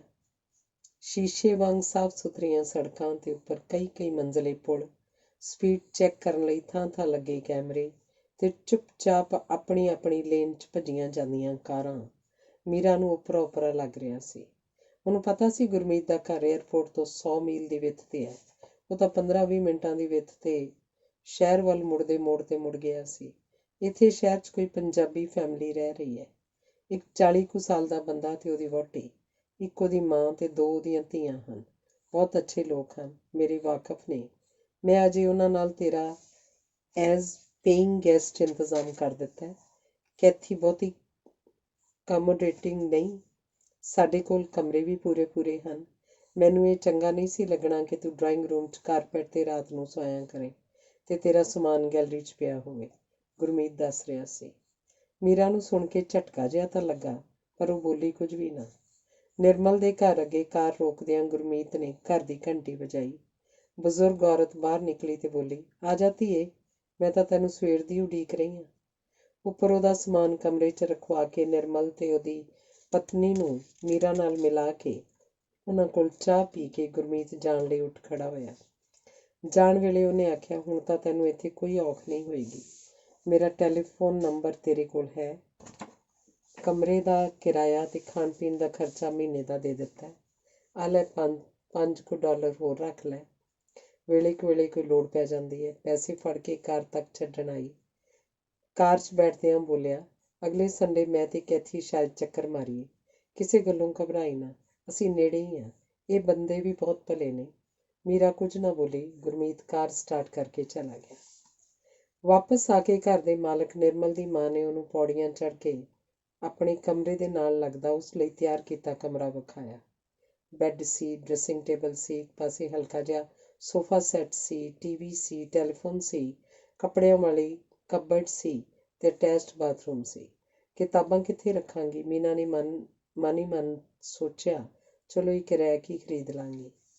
ਨਾਲ ਹੀ ਮੇਰਾ ਕਮਰਾ ਹੈ, ਨਿਰਮਲ ਦੀ ਮਾਂ ਸ਼ਾਂਤੀ ਦੇਵੀ ਨੇ ਦੱਸਿਆ। ਹੇਠਾਂ ਗੈਸਟ ਰੂਮ ਹੈ, ਕੁੜੀਆਂ ਦਾ ਕਮਰਾ ਹੈ, ਇੱਕ ਨਿਰਮਲ ਹੋਣਾ ਦਾ ਬੈਡਰੂਮ ਹੈ, ਅੰਦਰ ਵੜਦਿਆਂ ਹੀ ਬੈਠਣ ਵਾਲਾ ਕਮਰਾ, ਉਹਦੇ ਨਾਲ ਹੀ ਖਾਣੇ ਵਾਲਾ ਕਮਰਾ ਤੇ ਨਾਲ ਹੀ ਰਸੋਈ। ਇੱਥੇ ਇਹ ਖਬਰ ਨਹੀਂ ਕੀ ਰਿਵਾਜ ਹੈ, ਸਾਰੇ ਕਮਰਿਆਂ ਨਾਲ ਹੀ ਗੁਸਲਖਾਨੇ ਬਣਾ ਧਰੇ ਨੇ। ਪਹਿਲਾਂ ਤਾਂ ਸਾਡੇ ਕੋਲ ਛੋਟਾ ਜਿਹਾ ਮਕਾਨ ਸੀ, ਮਗਰੋਂ ਨਾਲ ਵਾਲਾ ਗੋਰਾ ਜਦੋਂ ਆਪਣਾ ਘਰ ਵੇਚ ਕੇ ਜਾਣ ਲੱਗਿਆ ਕਿ ਹਿੰਦੁਸਤਾਨੀਆਂ ਦੇ ਘਰ 'ਚੋਂ ਹਰੇਕ ਰਿੱਝਦੀ ਪੱਕਦੀ ਚੀਜ਼, ਲਾਏ ਜਾਂਦੇ ਤੜਕਿਆਂ ਤੇ ਅਚਾਰਾਂ ਦਾ ਮੁਸ਼ਕ ਆਉਂਦਾ ਰਹਿੰਦਾ ਹੈ। ਤੁਰ ਫਿੱਟੇ ਮੂੰਹ ਤੇਰੇ, ਅਗਲਾ ਜੋ ਮਰਜ਼ੀ ਖਾਇਆ ਪੀਆ ਕਰੇ। ਉਹਦਾ ਮਕਾਨ ਅਸੀਂ ਖਰੀਦ ਲਿਆ। ਲਾਅਨ ਵਿਚਲੀ ਕੰਧ ਹਟਾ ਕੇ ਘਰ ਖੁੱਲ੍ਹਾ ਸਾਰਾ ਬਣਾ ਲਿਆ। ਚੰਗਾ ਹੋਇਆ ਤੂੰ ਆ ਗਈ, ਗੱਲਬਾਤ ਤਾਂ ਹੋ ਜਾਇਆ ਕਰੂ। ਪਹਿਲਾਂ ਇਹਨਾਂ ਨੇ ਇੱਕ ਗੋਰੀ ਕੁੜੀ ਰੱਖ ਲਈ ਸੀ, ਉਹ ਬਾਂਦਰੀ ਜੀ ਸਿਗਰਟਾਂ ਹੀ ਪੀਂਦੀ ਰਹੀ। ਕਦੇ ਆਪਣੇ ਬॉयਫ੍ਰੈਂਡ ਨਾਲ ਲਿਆਵੇ ਤੇ ਨਾਲ ਬੈਠ ਕੇ ਸ਼ਰਾਬ ਪੀ ਜਾਵੇ। ਬਹੁਤ ਪੀ ਕੇ ਅੱਧੀ ਰਾਤ ਬਾਂਹ 'ਚ ਬਾਂਹ ਪਾਈ ਪਤਾ ਨਹੀਂ ਕਿੱਧਰ ਨੂੰ ਮੂੰਹ ਚੱਕ ਕੇ ਤੁਰ ਪੈਂਦੇ। ਮੈਨੂੰ ਤਾਂ ਬੜੀ ਸੰਗ ਲੱਗਿਆ ਕਰੇ। ਸ਼ਾਂਤੀ ਦੇਵੀ ਇੱਕੋ ਸਾਏ ਦੱਸੀ ਜਾ ਰਹੀ ਸੀ। ਉਹ ਬਾਹਰਲੀਆਂ ਪੌੜੀਆਂ ਚੜ੍ਹਦੀ ਤੇ ਉੱਧਰ ਉਤਰ ਜਾਂਦੀ। ਹਫ਼ਤਾ ਭਰ ਉਹ ਨਹਾਉਂਦੀ ਨਹੀਂ ਸੀ। ਰੱਬ ਦਾ ਨਾਂ ਤਾਂ ਉਹਨੇ ਕੀ ਲੈਣਾ ਸੀ। ਉਹ ਤਾਂ ਕੰਮ 'ਤੇ ਜਾਣ ਤੋਂ 5-10 ਮਿੰਟ ਪਹਿਲਾਂ ਉੱਠਦੀ, ਬਰੱਸ਼ ਕਰਦੀ, ਇੱਕ ਚਾਹ ਦਾ ਕੱਪ ਪੀ ਕੇ ਮੂੰਹ ਜਿਹਾ ਚੋਪੜ ਕੇ ਕੱਪੜੇ ਬਦਲ ਕੇ ਕੰਮ 'ਤੇ ਭੱਜ ਜਾਂਦੀ। ਇਹਨਾਂ ਦੀ ਹੋਰ ਅਜੀਬ ਗੱਲ ਦੱਸਾਂ, ਇੱਥੇ ਜੁੰਮੇ ਵਾਲੇ ਦਿਨ ਸਭ ਨੂੰ ਤਨਖਾਹ ਮਿਲ ਜਾਂਦੀ ਹੈ। ਵਾਰ ਐਤਵਾਰ ਇਉਂ ਭੱਜੇ ਫਿਰਦੇ ਨੇ ਜਿਵੇਂ ਮੇਲੇ ਆਏ ਹੋਣ। ਇੱਥੇ ਕੋਈ ਕਿਸੇ ਨੂੰ ਕੁਝ ਨਹੀਂ ਕਹਿੰਦਾ, ਇਸੇ ਕਰਕੇ ਕਿਸੇ ਗੱਲ ਦੀ ਕੋਈ ਸੰਗ ਸ਼ਰਮ ਨਹੀਂ। ਕੁੜੀ ਕਿੱਥੇ ਜਾਂਦੀ ਹੈ, ਕੀ ਕਰਦੀ ਹੈ, ਰਾਤਾਂ ਨੂੰ ਕਿੱਥੇ ਰਹਿੰਦੀ ਹੈ, ਇਸ ਗੱਲ ਦਾ ਮਾਪਿਆਂ ਨੂੰ ਕੋਈ ਫਿਕਰ ਨਹੀਂ। 18 ਸਾਲ ਦੀ ਹੋਈ ਨਹੀਂ ਕਿ ਮਾਪੇ ਆਖ ਦਿੰਦੇ ਨੇ ਵੀ ਜੇ ਘਰ ਰਹਿਣਾ ਹਿੱਸੇ ਪੈਂਦਾ ਖਰਚ ਦਿਆ ਕਰ, ਨਹੀਂ ਤਾਂ ਆਪਣਾ ਅੱਡ ਇੰਤਜ਼ਾਮ ਕਰ ਲੈ। ਬਈ ਹੈ ਤੁਹਾਨੂੰ ਪੈ ਜੇ ਲੋੜਾ, ਜੰਮਦੇ ਕਾਹਨੂੰ ਜੇ ਧਿਆਨ ਨਹੀਂ ਰੱਖਣਾ। ਇੱਥੇ ਹਰੇਕ ਬੰਦਾ ਆਪਣੀ ਮੈਂ ਨੂੰ ਮੂਹਰੇ ਰੱਖਦਾ। ਚੱਲ ਤੂੰ ਥੱਕ ਕੇ ਆਈ ਹੋਏਂਗੀ, ਗੱਲਾਂ ਤਾਂ ਫਿਰ ਹੁੰਦੀਆਂ ਰਹਿਣਗੀਆਂ। ਡੌਲੀ ਖਾਣੇ ਵੇਲੇ ਬੁਲਾ ਕੇ ਲੈ ਜਾਓ, ਆਖਦਿਆਂ ਸ਼ਾਂਤੀ ਦੇਵੀ ਆਪਣੇ ਕਮਰੇ 'ਚ ਚਲੀ ਗਈ। ਲੱਗਦੀ ਤਾਂ ਕਿਸੇ ਚੰਗੇ ਘਰ ਦੀ ਹੈ, ਕਿੱਡੀਆਂ ਕਿੱਡੀਆਂ ਮੋਟੀਆਂ ਅੱਖਾਂ ਨੇ। ਇੱਥੇ ਕਾਹਨੂੰ ਆ ਗਈ ਹੈ ਪਰਦੇਸਾਂ 'ਚ ਰੁਲਣ ਨੂੰ। ਇੱਥੇ ਭਰਾ ਭਰਜਾਈ ਕੋਈ ਨਹੀਂ ਸਿਆਣਦਾ, ਪਰ ਆਪਾਂ ਨੂੰ ਕੀ ਪਤਾ ਕਿਸੇ ਦੇ ਘਰ ਦਾ। ਲੱਗਦੀ ਤਾਂ ਸਾਊ ਹੈ। ਚੱਲ ਨਾਲੇ ਪਿੰਕੀ ਤੇ ਡੌਲੀ ਨੂੰ ਪੜ੍ਹਾ ਦਿਆ ਕਰੂ। ਮੁੰਡਾ ਤਾਂ ਭਾਵੇਂ ਕੋਈ ਕਿਤੇ ਵੀ ਚਲਿਆ ਜਾਵੇ, ਕੁੜੀਆਂ ਨੂੰ ਔਖਾ ਹੁੰਦਾ, ਪਰ ਇਸ ਮੁਲਕ ਦੀਆਂ ਕੁੜੀਆਂ ਤਾਂ 4 ਚੰਦੇ ਵੱਧ ਹੈ। ਤਾਂ ਹੀ ਤਾਂ ਆਖਿਆ ਸੀ ਨਿਰਮਲ ਨੂੰ ਕਿ ਕੁੜੀਆਂ ਨੂੰ ਮੈਂ ਦੇਸ ਲੈ ਜਾਂਦੀ ਹਾਂ, ਇੱਥੋਂ ਦੀ ਮਾੜੀ ਸੰਗਤ ਤੋਂ ਤਾਂ ਬਚਣਗੀਆਂ। ਉਹਨੂੰ ਕਿਹੜਾ ਸਮਝ ਲੱਗਦੀ ਹੈ, ਉਹਦੀਆਂ ਕੁੜੀਆਂ ਵੱਡੀਆਂ ਹੋ ਕੇ ਇੱਥੋਂ ਦੀਆਂ ਕੁੜੀਆਂ ਵਾਂਗ ਚੰਦ ਚੜ੍ਹਨ ਲੱਗੀਆਂ, ਫਿਰ ਰੋਊਗਾ ਅੱਖਾਂ 'ਚ ਘਸੁੰਨ ਦੇ ਦੇ ਕੇ। ਸ਼ਾਂਤੀ ਦੇਵੀ ਆਪਣੇ ਆਪ ਹੀ ਬੋਲੀ ਜਾ ਰਹੀ ਸੀ। ਨਿਰਮਲ ਜਦੋਂ ਮਾਂ ਦੀਆਂ ਅਜਿਹੀਆਂ ਗੱਲਾਂ ਸੁਣਦਾ ਤਾਂ ਆਖਦਾ, ਬੇਬੇ ਤੂੰ ਕਾਹਨੂੰ ਦੁਨੀਆ ਦੇ ਫਿਕਰ ਕਰਦੀ ਰਹਿੰਦੀ ਹੈ, ਭਜਨ ਕਰਿਆ ਕਰ। ਓਨਾ ਚਿਰ ਬਹੁਤਾ ਕੀਤਾ ਮੰਦਰ ਜਾ ਆਈ। ਸਾਨੂੰ ਤਾਂ ਬੇਬੇ ਦਾ ਇੰਨਾ ਹੀ ਸੁੱਖ ਬੜਾ ਹੈ, ਆਰਾਮ ਨਾਲ ਬੇਫਿਕਰ ਹੋ ਕੇ ਦੋਵੇਂ ਜਣੇ ਕੰਮ 'ਤੇ ਚਲੇ ਜਾਂਦੇ ਹਾਂ। ਨਹੀਂ, ਇਸ ਮੁਲਕ 'ਚ ਬੱਚਿਆਂ ਨੂੰ ਇਕੱਲੇ ਨਹੀਂ ਛੱਡਿਆ ਜਾ ਸਕਦਾ। ਉਹ ਤਾਂ ਚਾਹੁੰਦਾ ਸੀ ਕਿ ਬਾਪੂ ਦੇ ਜਿਉਂਦਿਆਂ ਹੀ ਦੋਵਾਂ ਨੂੰ ਇੱਥੇ ਹੀ ਲੈ ਆਵੇ, ਪਰ ਉਹ ਨਹੀਂ ਸੀ ਮੰਨਿਆ ਕਿ ਮੈਂ ਆਪਣੀ ਮਿੱਟੀ ਵਿਦੇਸ਼ਾਂ 'ਚ ਨਹੀਂ ਰੋਲਣੀ। ਚਲੋ ਚੰਗਾ ਹੋਇਆ, ਇਸ ਨਾਲ ਬੇਬੇ ਦਾ ਜੀਅ ਵੀ ਲੱਗਿਆ ਰਹੂ। ਨਿਰਮਲ ਦੀ ਘਰਵਾਲੀ ਅਰੁਣਾ ਉਂਝ ਤਾਂ ਖੁਸ਼ ਸੀ ਕਿ ਉਹਦਾ ਘਰਵਾਲਾ ਚੰਗਾ ਸੀ, ਸੱਸ ਵੀ ਠੀਕ ਸੀ, ਪਰ ਜੇ ਦੋਵੇਂ ਕੁੜੀਆਂ ਪਿੱਛੋਂ ਰੱਬ ਇੱਕ ਮੁੰਡਾ ਦੇ ਦਿੰਦਾ ਬਸ ਫੇਰ ਕੋਈ ਘਾਟ ਨਹੀਂ ਸੀ। ਖਬਰੇ ਰੱਬ ਦੇ ਦੇਵੇ, ਸੋਚ ਕੇ ਉਹ ਆਪ ਹੀ ਤਸੱਲੀ ਕਰ ਲੈਂਦੀ। ਇਸ ਘਰ 'ਚ ਰਹਿੰਦਿਆਂ ਮੀਰਾ ਨੂੰ 12-13 ਦਿਨ ਹੋ ਗਏ ਸਨ। ਗੁਰਮੀਤ ਤਾਂ ਦੂਸਰੇ ਤੀਸਰੇ ਦਿਨ ਫੋਨ ਕਰਕੇ ਹਾਲ ਚਾਲ ਪੁੱਛ ਲੈਂਦਾ ਸੀ, ਪਰ ਉਹਦੀ ਵਹੁਟੀ ਅਜੇ ਤੱਕ ਮਿਲਣ ਵੀ ਨਹੀਂ ਸੀ ਆਈ। ਕੁਝ ਦਿਨਾਂ ਮਗਰੋਂ ਬੇਟੇ ਨੂੰ ਨਾਲ ਲੈ ਕੇ ਉਹ ਗੁਰਮੀਤ ਦੇ ਨਾਲ ਮੀਰਾ ਨੂੰ ਮਿਲਣ ਆਈ। ਆ ਕੇ ਵੀ ਵਕਤ ਨਾ ਮਿਲਣ ਦੀਆਂ ਸ਼ਿਕਾਇਤਾਂ ਹੀ ਕਰਦੀ ਰਹੀ। ਜੌਬ ਕਰਨਾ, ਬੱਚਿਆਂ ਨੂੰ ਦੇਖਣਾ, ਘਰ ਦਾ ਕੰਮ ਦੇਖਣਾ, ਸੰਡੇ ਵਾਲੇ ਦਿਨ ਘਰ ਦੀ ਸਫਾਈ, ਕੱਪੜਿਆਂ ਦੀ ਧੁਲਾਈ ਤੇ ਹੋਰ ਨਿੱਕੇ ਮੋਟੇ ਕੰਮ। ਕੀ ਗੁਰਮੀਤ ਤੇਰੇ ਨਾਲ ਕੰਮ ਨਹੀਂ ਕਰਵਾਉਂਦਾ? ਮੀਰਾ ਨੇ ਹੱਸ ਕੇ ਪੁੱਛਿਆ। He is very inefficient. ਭਾਂਡੇ ਧੋਣ ਲੱਗਣਗੇ ਤਾਂ ਇੱਕ ਅੱਧੀ ਪਲੇਟ ਗਲਾਸ ਤੋੜ ਦੇਣਗੇ, ਕੱਪੜੇ ਪ੍ਰੈਸ ਕਰਨ ਲੱਗਣਗੇ ਤਾਂ ਉਹ ਵੀ ਖਰਾਬ ਕਰ ਦੇਣਗੇ। ਕਿਸੇ ਦੀ ਤਹਿ ਠੀਕ ਨਹੀਂ, ਕਿਸੇ ਨੂੰ ਸੇਕ ਵੱਧ ਲੱਗ ਗਿਆ, ਮੈਂ ਆਖਦੀ ਹਾਂ ਰਹਿਣ ਦਿਓ, ਮੈਂ ਆਪ ਕਰ ਲਿਆ ਕਰੋ। ਇਹਨਾਂ ਨੂੰ ਤਾਂ ਇੰਡੀਅਨ ਆਦਮੀਆਂ ਵਾਂਗ ਕੁਝ ਵੀ ਆਪ ਕਰਨ ਦੀ ਆਦਤ ਨਹੀਂ। ਮੀਰਾ ਨੇ ਉਹਦੇ ਬੇਟੇ ਸ਼ੈਰੀ ਨੂੰ ਆਖਿਆ, ਤੂੰ ਸਿੱਖ ਲੈ ਸਾਰੇ ਕੰਮ, ਨਹੀਂ ਤਾਂ ਵਹੁਟੀ ਗੁੱਸੇ ਹੋਇਆ ਕਰੂ। ਮੀਰਾ ਨੇ ਹੱਸ ਕੇ ਆਖਿਆ, I'm not going to marry. I don't want a dictator like mama. ਬੱਚੇ ਦੀ ਗੱਲ ਸੁਣ ਕੇ ਹੱਸ ਪਈ। He's like his father. Instead of helping me, he calls me a dictator. ਮੇਰੀ ਮਦਦ ਕਰਨ ਦੀ ਥਾਂ ਮੈਨੂੰ ਡਿਕਟੇਟਰ ਆਖਦਾ। ਆਖਿਰ ਗੁਰਮੀਤ ਨੇ ਮੀਰਾ ਨੂੰ ਪੁੱਛਿਆ, ਕੋਈ ਸ਼ਾਪਿੰਗ ਕਰਨੀ ਹੈ ਤਾਂ ਚੱਲਦੇ ਹਾਂ। ਮੀਰਾ ਨੇ ਆਖਿਆ, ਨਹੀਂ, ਪੈਸੇ ਹੋਰ ਲੈ ਲੈ। ਉਹਨੇ ਪੁੱਛਿਆ, ਪਹਿਲਾਂ ਵਾਲੇ ਪੈਸੇ ਪਏ ਹੋਏ ਹਨ, ਮੀਰਾ ਨੇ ਦੱਸਿਆ। ਮੈਂ ਅਗਲੇ 2 ਮਹੀਨੇ ਦਾ ਖਰਚਾ ਵੀ ਦੇ ਚੱਲਿਆ, ਤੂੰ ਫਿਕਰ ਨਾ ਕਰੀ, ਗੁਰਮੀਤ ਨੇ ਆਖਿਆ। ਮੈਂ ਅਰੁਣ ਦੇ ਨਾਲ ਫੈਕਟਰੀ ਜਾਣ ਲੱਗ ਪਈ ਹਾਂ, ਅਗਲੇ ਮਹੀਨੇ ਤੋਂ ਖਰਚ ਦੀ ਕੋਈ ਪ੍ਰੋਬਲਮ ਨਹੀਂ ਹੋਣੀ। ਉਹਨੇ ਜਦੋਂ ਆਖਿਆ, ਗੁਰਮੀਤ ਜਿਵੇਂ ਚਿੰਤਾ ਮੁਕਤ ਹੋ ਗਿਆ। ਮਾਮਾ ਜੀ ਨੇ ਕੋਠੀ ਸੇਲ 'ਤੇ ਲਾ ਦਿੱਤੀ ਹੈ, ਪੈਸੇ ਆਪਾਂ ਅੱਧੇ ਲੈ ਲਾਂਗੇ, ਗੁਰਮੀਤ ਨੇ ਮੀਰਾ ਨੂੰ ਦੱਸਿਆ। ਮੀਰਾ ਨੇ ਕਿਹਾ, ਤੂੰ ਹੀ ਲੈ ਲਈ, ਬੱਚਿਆਂ ਦੇ ਵਿਆਹਾਂ ਵੇਲੇ ਲੋੜ ਪਏਗੀ। ਗੁਰਮੀਤ ਨੇ ਕਿਹਾ, ਇੱਥੇ ਮੁੰਡੇ ਕੁੜੀਆਂ ਦੇ ਵਿਆਹਾਂ ਦੀ ਕੋਈ ਸਮੱਸਿਆ ਨਹੀਂ ਹੁੰਦੀ, ਉਹ ਬਿਨਾਂ ਪੈਸੇ ਦੇ ਹੋ ਜਾਂਦੇ ਨੇ। ਜੇ ਸਮੱਸਿਆ ਹੋਈ ਤਾਂ ਸਿਰਫ ਤੇਰੇ ਵਿਆਹ ਦੀ ਹੋਏਗੀ। ਮੈਂ ਵਿਆਹ ਨਹੀਂ ਕਰਨਾ, ਮੀਰਾ ਨੇ ਆਪਣਾ ਫੈਸਲਾ ਦੱਸ ਦਿੱਤਾ। ਕੋਈ ਨਹੀਂ, ਹੌਲੀ ਹੌਲੀ ਸੋਚ ਲਈ, ਗੁਰਮੀਤ ਨੇ ਆਖਿਆ। ਮੀਰਾ ਲਈ ਲਿਆਂਦੀਆਂ ਕੁਝ ਚੀਜ਼ਾਂ ਉੱਥੇ ਹੀ ਛੱਡ ਜਾਣ ਲਈ ਉੱਠ ਖੜੇ ਹੋਏ। ਜਾਣ ਵੇਲੇ ਗੁਰਮੀਤ ਨੇ ਫੇਰ ਆਖਿਆ, ਕੋਈ ਲੋੜ ਹੋਵੇ ਤਾਂ ਫੋਨ ਕਰ ਦੇਈਂ। ਇਉਂ ਤਸੱਲੀ ਕਰਕੇ ਮੀਰਾ ਕੋਲੋਂ ਚਲੇ ਗਏ। ਅੰਗ 5ਵਾਂ। ਇੱਧਰ 6 ਮਹੀਨਿਆਂ ਮਗਰੋਂ ਡਾਕਟਰ ਦੇਵ ਦੀ ਮਾਂ ਨੇ ਡਾਕਟਰ ਦੇਵ ਦੇ ਰਿਸ਼ਤੇ ਲਈ ਕਿਸੇ ਕੁੜੀ ਦੇ ਮਾਪਿਆਂ ਦੇ ਆਉਣ ਬਾਰੇ ਗੱਲ ਕੀਤੀ। ਡਾਕਟਰ ਦੇਵ ਨੇ ਕੋਈ ਹੁੰਗਾਰਾ ਨਾ ਭਰਿਆ। ਮਾਂ ਜ਼ਰਾ ਖਿੱਚ ਕੇ ਬੋਲੀ, ਮੈਂ ਵੀ ਭੌਂਕੀ ਜਾਂਦੀ ਹਾਂ। ਖਾਨਦਾਨ ਬੜਾ ਉੱਚਾ ਹੈ, ਅੱਗੋਂ ਬੜੇ ਅਮੀਰ ਨੇ, ਇੱਜ਼ਤਦਾਰ ਲੋਕ ਨੇ, ਸੋਹਣੀ ਪੜ੍ਹੀ ਲਿਖੀ ਕੁੜੀ ਹੈ। ਹੋਰ ਬੰਦੇ ਨੂੰ ਕੀ ਚਾਹੀਦਾ? ਅਗਲੇ ਐਤਵਾਰ ਕੁੜੀ ਦੇਖਣ ਜਾਣ ਲਈ ਪ੍ਰੋਗਰਾਮ ਰੱਖ ਲਈਏ? ਉਹਦੀ ਮਾਂ ਨੇ ਪੁੱਛਿਆ। ਅਜੇ ਕੀ ਕਾਹਲੀ ਹੈ? ਡਾਕਟਰ ਦੇਵ ਨੇ ਆਖਿਆ। ਪੜ੍ਹਾਈ ਕਰ ਲਈ, ਡਾਕਟਰ ਬਣ ਗਿਆ, ਹੋਰ ਕੀ ਤੇਰੇ ਬਣ ਵਧਣੇ ਨੇ? ਮਾਂ ਨੇ ਤਲਖ ਆਵਾਜ਼ 'ਚ ਆਖਿਆ। ਡਾਕਟਰ ਦੇਵ ਚੁੱਪ ਕਰਕੇ ਹਸਪਤਾਲ ਨੂੰ ਚਲਾ ਗਿਆ। ਆਥਣੇ ਬੜੀ ਲੇਟ ਘਰ ਪਹੁੰਚਿਆ। ਮਾਂ ਨੇ ਫਿਰ ਉਹੀ ਗੱਲ ਛੋਹ ਲਈ। ਮੈਨੂੰ ਅਜੇ ਕਾਹਲੀ ਨਹੀਂ, ਡਾਕਟਰ ਦੇਵ ਨੇ ਬੇਮਲੂਮੀ ਜੀ ਤਲਖੀ ਨਾਲ ਆਖਿਆ। ਬਾਪ ਤਾਂ ਤੇਰਾ ਤੁਰ ਗਿਆ ਹੈ, ਉਹਦੀ ਕਿਸਮਤ ਵਿੱਚ ਤਾਂ ਨਹੀਂ ਸੀ ਇਹ ਕੁਝ ਦੇਖਣਾ। ਹੁਣ ਮੈਨੂੰ ਕਾਹਨੂੰ ਤੜਫਾਉਣਾ ਹੈ? ਵਿਆਹ ਹੋਵੇ, ਘਰ 'ਚ ਰੌਣਕ ਦਿਸੇ, ਜਵਾਕ ਹੋਣ, ਪੀੜ੍ਹੀ ਗਾਹਾਂ ਤੁਰੇ, ਮੈਂ ਵੀ ਜਿਉਂਦੀ ਜਿਉਂਦੀ ਪੋਤੇ ਪੋਤੀਆਂ ਦੇਖ ਜਾਵਾਂ। ਉਹਦੀ ਮਾਂ ਬੋਲੀ। ਜਨਵਰੀ 'ਚ ਮੈਂ MD ਕਰਨ ਜਾਣਾ, 2 ਸਾਲ ਉੱਥੇ ਲੱਗ ਜਾਣਗੇ, ਉਹ ਤੋਂ ਮਗਰੋਂ ਦੇਖ ਲਵਾਂਗੇ। ਡਾਕਟਰ ਦੇਵ ਬੋਲਿਆ। ਸਿੱਧਾ ਆਖ ਬਈ ਮੇਰਾ ਆਖਾ ਨਹੀਂ ਮੰਨਣਾ, ਨਹੀਂ ਤਾਂ ਤੂੰ MD ਕਰਦਾ ਰਹੀ, ਬਹੂ ਇੱਥੇ ਕੋਲ ਰਹਿ ਜਾਊ। ਉਹਦੀ ਮਾਂ ਖਿੱਝ ਕੇ ਬੋਲੀ। ਮੈਂ MD ਤੋਂ ਪਹਿਲਾਂ ਫਾਹਾ ਨਹੀਂ ਪਾਉਣਾ। ਡਾਕਟਰ ਦੇਵ ਨੇ ਇੱਕ ਟੁੱਕ ਫੈਸਲਾ ਕੀਤਾ। ਇੰਨਾ ਚਿਰ ਮੈਂ ਕੁੜੀਆਂ ਪਸੰਦ ਕਰਦੀ ਰਹੂੰ, ਫਿਰ ਨਾ ਚੀਖੀ। ਜਿੱਥੇ ਮੇਰਾ ਜੀਅ ਕਰੂ ਮੈਂ ਹਾਂ ਕਰ ਦਾਂਗੀ। ਡਾਕਟਰ ਦੇਵ ਨੇ ਸੁੱਖ ਦਾ ਸਾਹ ਲਿਆ ਕਿ ਚਲੋ 2 ਸਾਲ ਲਈ ਗੱਲ ਤਾਂ ਟਲੀ। ਕਈ ਵਾਰੀ ਡਾਕਟਰ ਦੇਵ ਦਾ ਮੀਰਾ ਨੂੰ ਫੋਨ ਕਰਨ ਦਾ ਚਿੱਤ ਕਰਦਾ, ਫਿਰ ਝਿਜਕ ਜਾਂਦਾ। ਉਹ ਸੋਚਦਾ ਮੀਰਾ ਸਮਝੇਗੀ ਮੈਂ ਮਾਂ ਨੂੰ ਮਨਾ ਲਿਆ। ਮਨ ਹੀ ਮਨ ਮੀਰਾ ਡਾਕਟਰ ਦੇਵ ਦਾ ਫੋਨ ਉਡੀਕਦੀ ਰਹਿੰਦੀ। ਕਿੰਨਾ ਟਾਈਮ ਲੰਘ ਗਿਆ ਸੀ। ਮੀਰਾ ਆਰਵ ਨਾਲ ਫੈਕਟਰੀ ਜਾਂਦੀ ਹੁੰਦੀ, ਚੁੱਪਚਾਪ ਆਪਣਾ ਕੰਮ ਕਰਦੀ, ਥੱਕੀ ਟੁੱਟੀ ਘਰ ਆ ਜਾਂਦੀ, ਥੱਕ ਕੇ ਨੀਂਦ 'ਤੇ ਆ ਜਾਂਦੀ। ਜਿਸ ਰਾਤ ਨੀਂਦ ਨਾ ਆਉਂਦੀ, ਕੋਈ ਨਾ ਕੋਈ ਕਿਤਾਬ ਪੜ੍ਹਨ ਲੱਗ ਜਾਂਦੀ। ਅੱਜ ਪਤਾ ਨਹੀਂ ਕਿਹੜੀ ਕਿਤਾਬ ਖੋਲ੍ਹ ਲਈ ਸੀ। ਉਸ 'ਚ ਲਿਖਿਆ ਸੀ ਬੰਦੇ ਦੇ ਇੱਕੋ ਸਰੀਰ ਵਿੱਚ 5 ਸਰੀਰ ਹੁੰਦੇ ਨੇ।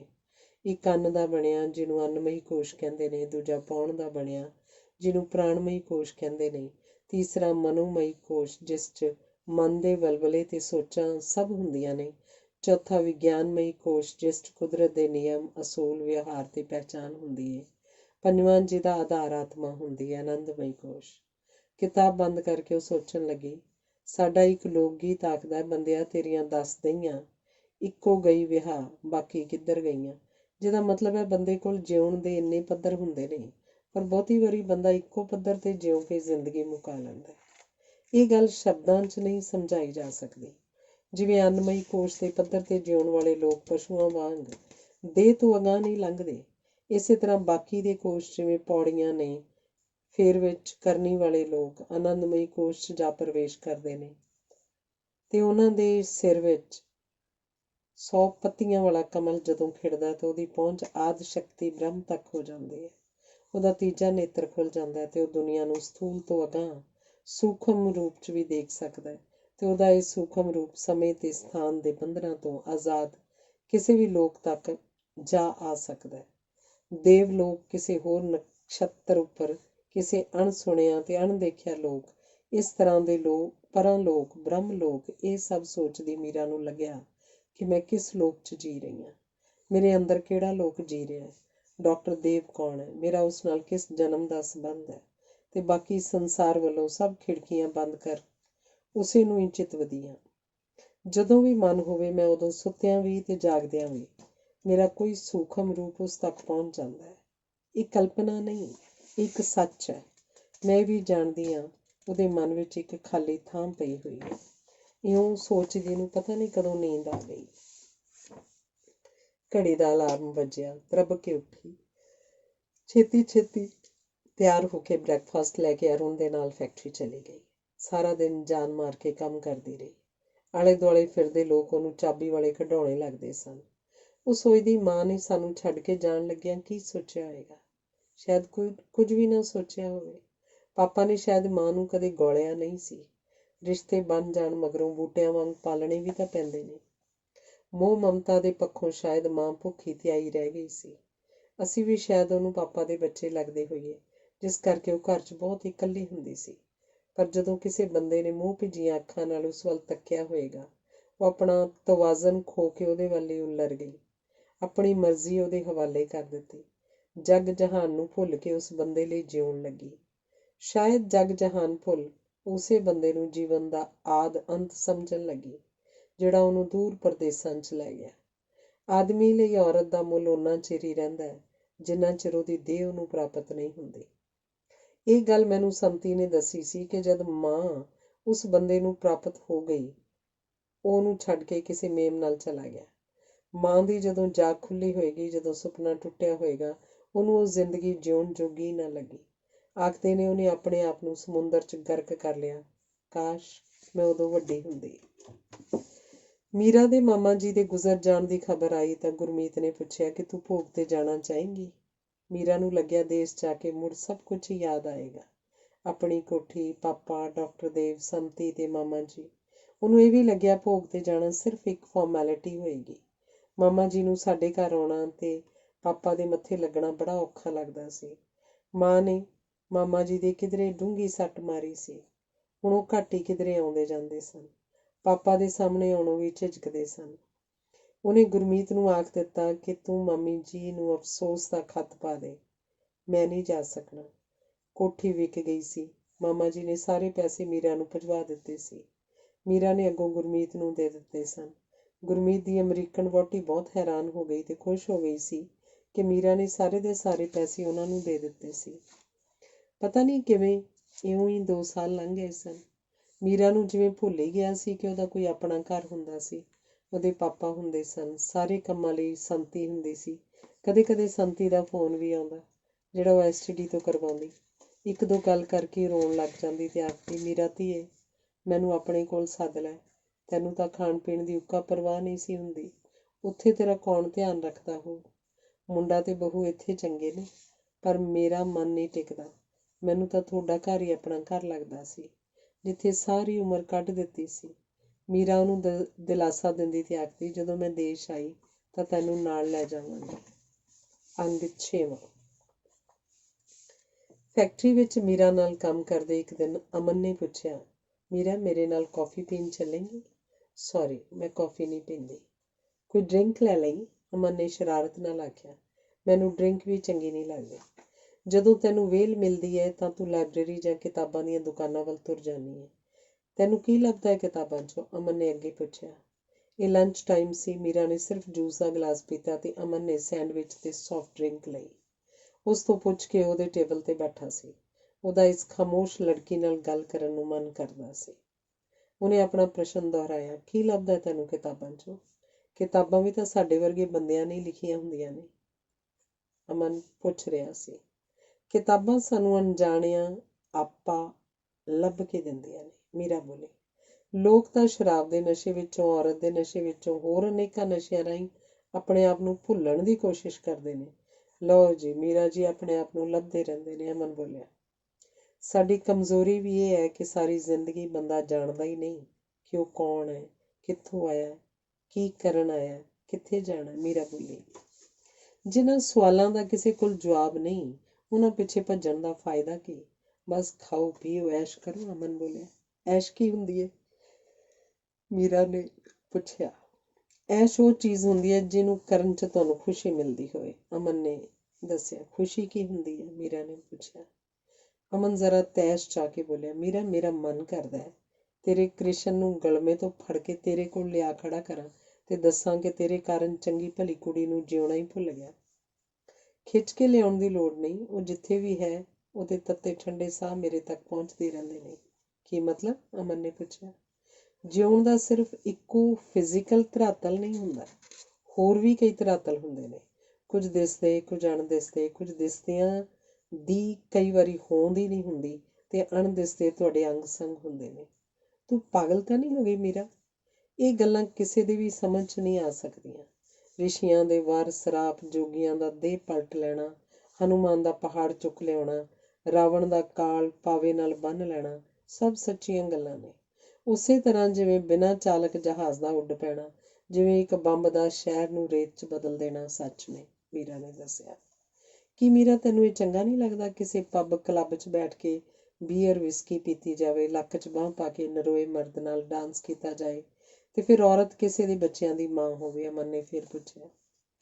ਕਰੋੜਾਂ ਲੋਕ ਕੋਹਲੂ ਦੇ ਬੈਲ ਵਾਂਗ ਇਸੇ ਚੱਕਰ 'ਚ ਘੁੰਮ ਰਹੇ ਨੇ, ਅੱਪੜਦੇ ਤਾਂ ਕਿਧਰੇ ਨਹੀਂ। ਮੈਨੂੰ ਲੱਗਦਾ ਅਮਨ, ਸਤਯੁਗ ਤੇ ਕਲਯੁਗ ਕਾਲ ਖੰਡਾਂ ਦੇ ਨਾਂ ਨਹੀਂ, ਇਹ ਬੰਦੇ ਦੀਆਂ ਮਨੋਸਥਿਤੀਆਂ ਦੇ ਨਾਂ ਨੇ। ਇਹ ਜ਼ਰੂਰੀ ਨਹੀਂ ਕਿ ਇੱਕੋ ਫਿਜ਼ੀਕਲ ਟਾਈਮ 'ਚ ਰਹਿਣ ਵਾਲੇ ਲੋਕਾਂ ਦਾ ਮੈਂਟਲ ਟਾਈਮ ਇੱਕੋ ਹੋਵੇ। ਕੋਈ ਰੂਹ ਹੁਣੇ ਪਸ਼ੂ ਜਗਤ ਛੱਡ ਕੇ ਮਾਨਸ ਦੇਹ ਨੂੰ ਪ੍ਰਾਪਤ ਹੋਈ ਹੁੰਦੀ ਹੈ ਤੇ ਕੋਈ ਹੋਰ ਰੂਹ ਕਈ ਜਨਮਾਂ ਕਈ ਨਕਸ਼ਤਰਾਂ ਵਿੱਚ ਘੁੰਮਦੀ ਉੱਥੇ ਪਹੁੰਚਦੀ ਹੈ ਤਾਂ ਦੋਹਾਂ 'ਚ ਕੋਈ ਸੁਰ ਸਾਂਝੀ ਨਹੀਂ ਹੁੰਦੀ। ਇਸ ਗੱਲ ਨੂੰ ਜਾਣੇ ਬਿਨਾਂ ਅਸੀਂ ਦੂਜਿਆਂ ਨੂੰ ਨਿੰਦਦੇ ਸਲਾਹੁੰਦੇ ਰਹਿੰਦੇ ਹਾਂ। ਮੀਰਾ ਨੇ ਅਮਨ ਨੂੰ ਸਮਝਾਉਣ ਦੀ ਕੋਸ਼ਿਸ਼ ਕੀਤੀ। ਮੀਰਾ, ਪਤਾ ਨਹੀਂ ਤੂੰ ਕੀ ਸ਼ੈ ਹੈ, ਕੋਈ ਭਟਕੀ ਹੋਈ ਰੂਹ ਜਾਂ ਕੋਈ ਪਹੁੰਚੀ ਹੋਈ ਰੂਹ ਆਤਮਾ ਜਿਹਦਾ ਅਹਿਸਾਸ ਤਾਂ ਹੁੰਦਾ ਪਰ ਜਿਹੜੀ ਹਵਾ ਵਾਂਗ ਹੀ ਫੜੀ ਨਹੀਂ ਜਾ ਸਕਦੀ, ਛੂਹੀ ਨਹੀਂ ਜਾ ਸਕਦੀ। ਫਿਰ ਵੀ ਆਈ ਲਵ ਯੂ। ਖੈਰ, ਮੈਨੂੰ ਪਤਾ ਹੈ ਕਿ ਇਹ ਗੱਲ ਤੇਰੇ ਲਈ ਕੋਈ ਮਾਇਨੇ ਨਹੀਂ ਰੱਖਦੀ, ਅਮਨ ਬੋਲਿਆ। ਇਹ ਇੱਕ ਖੂਬਸੂਰਤ ਅਹਿਸਾਸ ਹੈ ਅਮਨ, ਅਹਿਸਾਸ ਤੋਂ ਅੱਗੋਂ ਕੁਝ ਵੀ ਨਹੀਂ। ਮੀਰਾ ਬੋਲੀ। ਅੰਗ 7ਵਾਂ। ਕਈ ਸਾਲ ਲੰਘ ਗਏ ਸਨ ਮੀਰਾ ਨੂੰ ਡਾਕਟਰ ਦੇਵ ਦਾ ਫੋਨ ਉਡੀਕਦਿਆਂ। ਉਹ ਸੋਚਦੀ ਸੀ ਜਦੋਂ ਵੀ ਉਹਨੇ ਮਾਂ ਨੂੰ ਮਨਾ ਲਿਆ ਉਹ ਫੋਨ ਜ਼ਰੂਰ ਕਰੇਗਾ। ਆਪ ਫੋਨ ਕਰਕੇ ਉਹਨੂੰ ਪੁੱਛਣਾ ਚੰਗਾ ਨਹੀਂ ਸੀ ਲੱਗਦਾ। ਇੱਕ ਦਿਨ ਨਿਰਮਲ ਨੂੰ ਮਿਲਣ ਉਹਦਾ ਦੂਰ ਦਾ ਕੋਈ ਰਿਸ਼ਤੇਦਾਰ ਆਇਆ। ਉਹਨੇ ਰੋਟੀ ਖਾਂਦਿਆਂ ਸਭ ਦੇ ਸਾਹਮਣੇ ਦੱਸਿਆ, ਪੰਜਾਬ 'ਚ ਮੇਰੀ ਭੂਆ ਰਹਿੰਦੀ ਹੈ ਬੜੀ ਡਾਢੀ, ਉਹ ਬੁੱਢੀ ਹੋ ਗਈ ਹੈ।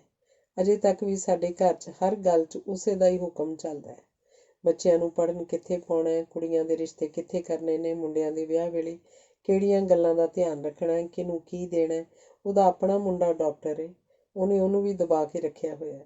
ਉਹ ਆਪਣੇ ਬਾਪ ਦੇ ਦੋਸਤ ਦੀ ਬੇਟੀ ਨਾਲ ਵਿਆਹ ਕਰਨਾ ਚਾਹੁੰਦਾ ਸੀ।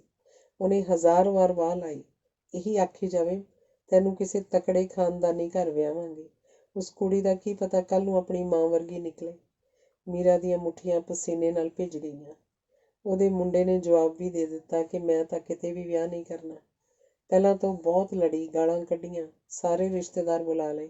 ਆਖਿਰ ਪਿਓ ਜੇ ਨਹੀਂ ਰਿਹਾ ਤਾਂ ਇਹਨੇ ਸਿਰ ਵਿੱਚ ਗਲੀਆਂ ਤਾਂ ਨਹੀਂ ਕਰਨੀਆਂ। ਸਾਰੇ ਆਖਣ ਕਿ ਜਵਾਨ ਮੁੰਡਾ ਹੈ, ਇੰਨੀ ਅੱਤ ਨਹੀਂ ਚੁੱਕੀ ਦੀ। ਜੇ ਗੁੱਸੇ 'ਚ ਆਏ ਨੇ ਕੋਈ ਹੀਮ ਕੀਮ ਕਰ ਲਈ ਜਾਂ ਇਹੀ ਆਖ ਦੇਵੇ ਕਿ ਕਰ ਲੈ ਜੋ ਕਰਨਾ, ਮੈਂ ਤਾਂ ਉੱਥੇ ਹੀ ਕਰਾਂਗਾ, ਵੱਧ ਤੋਂ ਵੱਧ ਉਹਨੂੰ ਘਰੋਂ ਕੱਢ ਦੇਂਗੀ। ਸਾਰਿਆਂ ਨੇ ਡਾਕਟਰ ਨੂੰ ਇਹ ਸਮਝਾਉਣ ਦੀ ਕੋਸ਼ਿਸ਼ ਕੀਤੀ ਪਰ ਉਹ ਹਾਂ ਨਾ ਕੁਛ ਵੀ ਨਹੀਂ ਸੀ ਆਖ ਰਿਹਾ। ਹਾਰ ਕੇ ਸਾਰੇ ਰਿਸ਼ਤੇਦਾਰ ਆਪੋ ਆਪਣੇ ਘਰ ਚਲੇ ਗਏ ਤੇ ਫਿਰ ਇੱਕ ਦਿਨ ਚਿੱਠ 'ਤੇ ਲਿਖ ਕੇ ਕਿ ਮੇਰੇ ਮਗਰੋਂ ਜੋ ਜੀ ਆਏ ਕਰੀ, ਮੇਰੀ ਭੂਆ ਨੇ ਜ਼ਹਿਰ ਖਾ ਲਈ। ਜਦੋਂ ਉਲਟੀਆਂ ਆਉਣ ਲੱਗੀਆਂ ਨੌਕਰ ਨੇ ਘਬਰਾ ਕੇ ਡਾਕਟਰ ਨੂੰ ਫੋਨ ਕਰ ਦਿੱਤਾ। ਉਹ ਤੁਰੰਤ ਪਹੁੰਚ ਕੇ ਮਾਂ ਨੂੰ ਹਸਪਤਾਲ ਲਿਆਇਆ, ਉਹਦਾ ਪੇਟ ਵਾਸ਼ ਕੀਤਾ, ਇੰਜੈਕਸ਼ਨ ਦਿੱਤੇ, ਗਲੂਕੋਜ਼ ਲਾਇਆ। ਕੁਝ ਚਿਰ ਤਾਂ ਲੱਗਿਆ ਕਿ ਗਈ। ਉਸ ਵੇਲੇ ਤਾਂ ਡਾਕਟਰ ਵੀ ਰੋਣ ਲੱਗ ਪਿਆ ਪਰ ਸਖਤ ਮਿਹਨਤ ਮਗਰੋਂ ਬਚ ਗਈ, ਠੀਕ ਹੋ ਕੇ ਘਰ ਆ ਗਈ। ਘਰ ਆ ਕੇ ਉਹਨੇ ਡਾਕਟਰ ਨੂੰ ਇਹੀ ਆਖਿਆ, ਜੇ ਆਪਣੀ ਗੱਲ 'ਤੇ ਅੜਿਆ ਰਹੇਗਾ ਤਾਂ ਮੈਂ ਮੁੜ ਕੇ ਕਿਹੜਾ ਜ਼ਹਿਰ ਨਹੀਂ ਖਾ ਸਕਦੀ। ਉਸ ਵੇਲੇ ਡਾਕਟਰ ਨੇ ਆਖਿਆ ਕਿ ਮੇਰੇ ਸਿਰ ਚੜ੍ਹ ਕੇ ਨਾ ਮਰੋ। 2 ਮਹੀਨੇ ਮਗਰੋਂ ਕੁੜੀ ਲੱਭ ਕੇ ਉਹਨੇ ਡਾਕਟਰ ਦਾ ਵਿਆਹ ਕਰ ਦਿੱਤਾ। ਕੁੜੀ ਤਾਂ ਭਾਵੇਂ ਆਮ ਜਿਹੀ ਹੈ ਪਰ ਹੈ ਬੜੀ ਅਮੀਰਾਂ ਦੀ। ਇੱਕ ਕਾਰ ਮੰਗਣੀ ਤੇ ਇੱਕ ਵਿਆਹ 'ਤੇ ਦਿੱਤੀ। ਸਾਰੇ ਬਰਾਤੀਆਂ ਨੂੰ ਅੰਗੂਠੀਆਂ ਤੇ ਕੰਬਲ, 100 ਤੋਲਾ ਸੋਨਾ ਕੁੜੀ ਨੂੰ ਪਾਇਆ, ਨਾਲੇ ਆਖਦੇ ਨੇ ਹੀਰਿਆਂ ਦੇ ਗਹਿਣੇ ਵੀ ਦਿੱਤੇ। ਹੈ ਮੇਰੀ ਭੂਆ ਡਾਢੀ, ਆਪਣੀ ਪੁਗਾ ਕੇ ਛੱਡਦੀ ਹੈ, ਉਹ ਬੰਦਾ ਦੱਸ ਰਿਹਾ ਸੀ। ਤੁਹਾਡੀ ਭੂਆ ਦੇ ਮੁੰਡੇ ਦਾ ਨਾਂ ਕੀ ਹੈ ਭਲਾ? ਮੀਰਾ ਨੇ ਆਵਾਜ਼ ਨੂੰ ਸਹਿਜ ਬਣਾਉਂਦੇ ਪੁੱਛਿਆ। ਡਾਕਟਰ ਦੇਵ।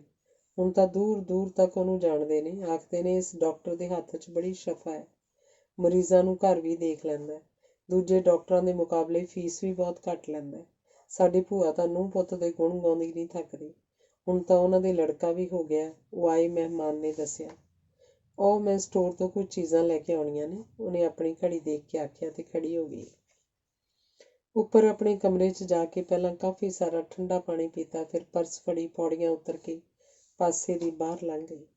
ਬਾਜ਼ਾਰਾਂ 'ਚ ਕਈ ਮੀਲ ਤੁਰਦੀ ਰਹੀ ਪਰ ਖਰੀਦਿਆ ਕੁਝ ਨਾ। ਉਹਨੇ ਕੁਝ ਵੀ ਨਹੀਂ ਸੀ ਖਰੀਦਣਾ। ਤੁਰਦੀ ਦੀਆਂ ਲੱਤਾਂ ਵੀ ਦੁਖਣ ਲੱਗ ਪਈਆਂ।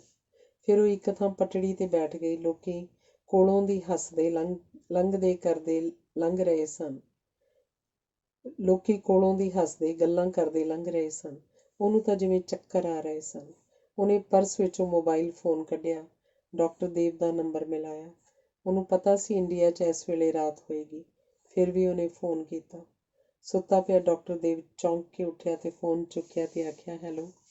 ਉਹਦਾ ਖਿਆਲ ਸੀ ਕਿਸੇ ਮਰੀਜ਼ ਦੀ ਐਮਰਜੈਂਸੀ ਹੋਏਗੀ ਪਰ ਕੁਝ ਪਲ ਮਗਰੋਂ ਡਾਕਟਰ ਦੇਵ ਨੇ ਸੁਣਿਆ, ਡਾਕਟਰ ਦੇਵ, ਮੀਰਾ ਤੁਹਾਨੂੰ ਵਧਾਈ ਦਿੰਦੀ ਹੈ। ਡਾਕਟਰ ਦੇਵ ਨੂੰ ਪਤਾ ਨਹੀਂ ਸੀ ਲੱਗ ਰਿਹਾ ਕਿ ਉਹ ਕੀ ਆਖੇ। 2 ਪਲ ਬੀਤਣ ਮਗਰੋਂ ਮੀਰਾ ਨੇ ਫੋਨ ਬੰਦ ਕਰ ਦਿੱਤਾ। ਉਸੇ ਨੰਬਰ 'ਤੇ ਡਾਕਟਰ ਦੇਵ ਨੇ ਮੁੜ ਫੋਨ ਕੀਤਾ। ਫੋਨ ਵੱਜਦਾ ਰਿਹਾ ਪਰ ਮੀਰਾ ਨੇ ਚੁੱਕਿਆ ਹੀ ਨਹੀਂ। ਵੱਜ ਕੇ ਆਪੇ ਬੰਦ ਹੋ ਗਿਆ। ਉਸ ਤੋਂ ਮਗਰੋਂ ਮੀਰਾ ਦੇ ਫੋਨ ਸਵਿਚ ਆਫ ਕਰ ਦਿੱਤਾ। ਹੌਲੀ ਹੌਲੀ ਉੱਠ ਕੇ ਉਹਨੇ ਟੈਕਸੀ ਬੁਲਾਈ। ਤੁਰਨ 'ਚ ਉਹਦੀ ਹਿੰਮਤ ਨਹੀਂ ਸੀ। ਘਰ ਪਹੁੰਚ ਕੇ ਟੈਕਸੀ ਵਾਲੇ ਨੂੰ ਪੈਸੇ ਦੇ ਕੇ ਘਰ ਮੋੜ ਦਿੱਤਾ। ਬਿਨਾਂ ਖੜਾਕ ਕੀਤਿਆਂ ਹੀ ਪੌੜੀਆਂ ਚੜ੍ਹ ਕੇ ਆਪਣੇ ਕਮਰੇ 'ਚ ਚਲੀ ਗਈ। ਪਹੁੰਚਦਿਆਂ ਹੀ ਪਾਣੀ ਪੀਤਾ, ਕੱਪੜੇ ਬਦਲੇ, ਬੈੱਡ 'ਤੇ ਲੇਟ ਗਈ। ਖਾਣਾ ਖਾਣ ਲਈ ਜਦੋਂ ਡੌਲੀ ਸੱਦਣ ਆਈ ਤਾਂ ਆਖ ਦਿੱਤਾ ਕਿ ਮੈਂ ਖਾਣਾ ਬਾਹਰੋਂ ਖਾ ਆਈ ਹਾਂ। ਉਸ ਤੋਂ ਮਗਰੋਂ ਬੂਹਾ ਭੇੜ ਦਿੱਤਾ। ਅੰਦਰੋਂ ਚਿਟਕਣੀ ਲਾ ਲਈ। ਬੈੱਡ 'ਤੇ ਪਈ ਅੱਜ ਉਹ ਬਿੱਟ ਹਨੇਰੇ ਵੱਲ ਤੱਕ ਰਹੀ ਸੀ। ਅੰਗ 8ਵਾਂ।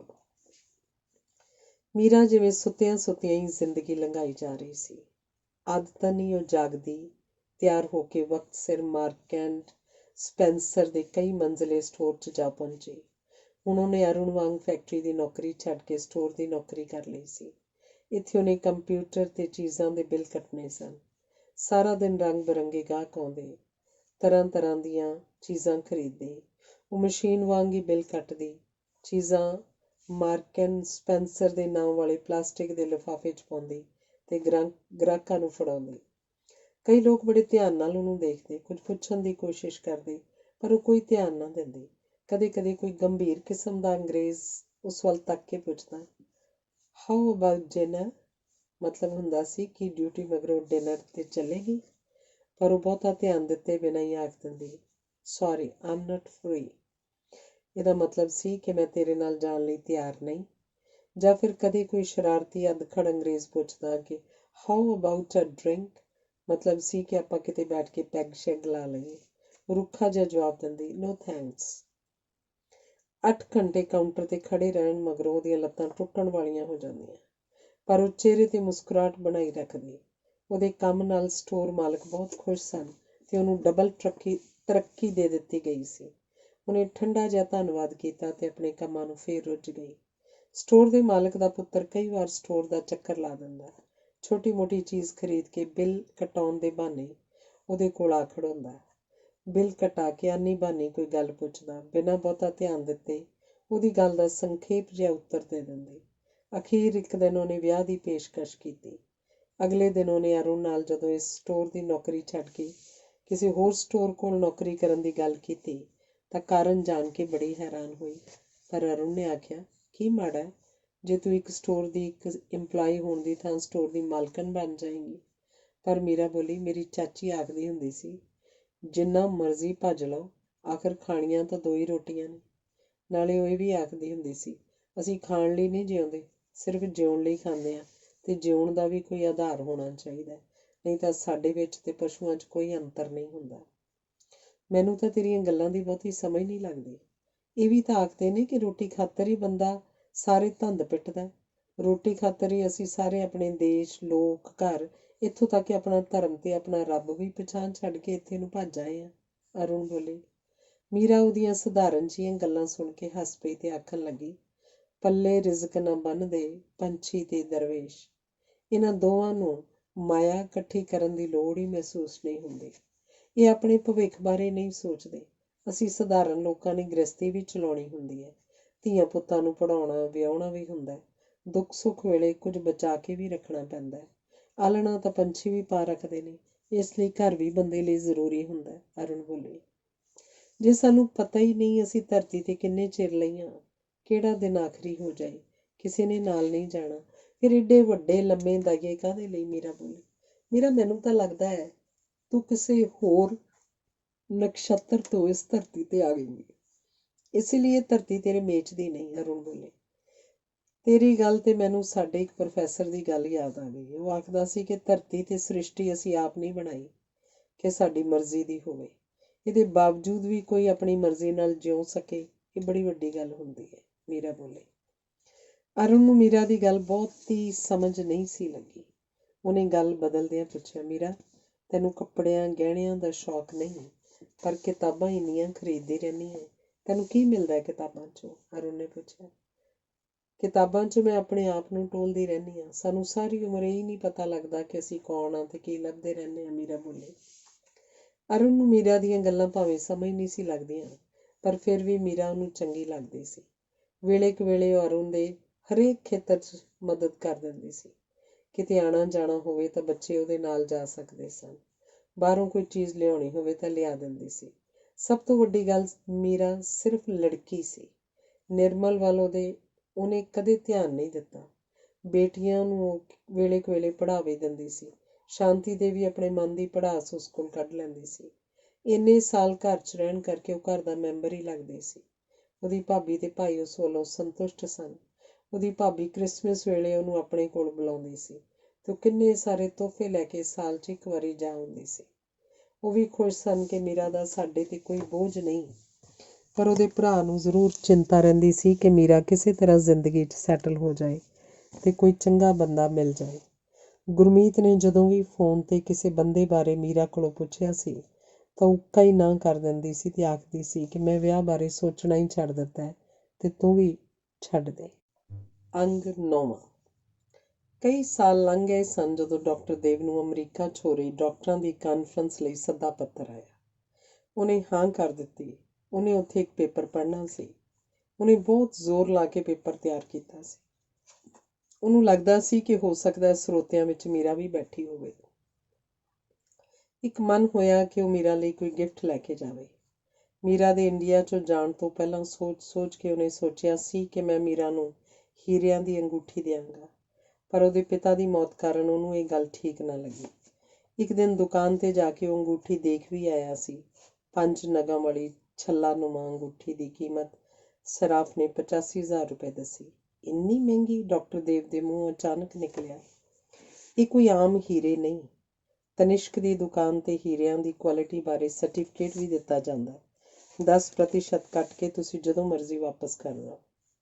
ਡਾਕਟਰ ਦੇਵ ਨੇ ਅੰਗੂਠੀ ਆਪਣੀ ਚੀਚੀ ਉਂਗਲੀ 'ਚ ਪਾ ਕੇ ਦੇਖੀ। ਉਹਨੂੰ ਠੀਕ ਆਉਂਦੀ ਸੀ। ਉਹਨੂੰ ਪਤਾ ਸੀ ਮੀਰਾ ਦੀ ਚੀਚੀ ਦੇ ਕੋਲ ਵਾਲੀ ਉਂਗਲੀ 'ਚ ਇਹ ਅੰਗੂਠੀ ਬਹੁਤ ਸਜੇਗੀ। ਚੈੱਕ ਕੱਟ ਕੇ ਉਹਨੇ ਅੰਗੂਠੀ ਪੈਕ ਕਰਵਾ ਲਈ। ਕਿੰਨੇ ਦਿਨ ਪਹਿਲਾਂ ਜਹਾਜ਼ ਦੀ ਸੀਟ ਬੁੱਕ ਕਰਵਾ ਲਈ। 2 ਕੋਟ ਪੈਂਟ ਵੀ ਉਹਨੇ ਨਵੇਂ ਖਰੀਦ ਲਏ।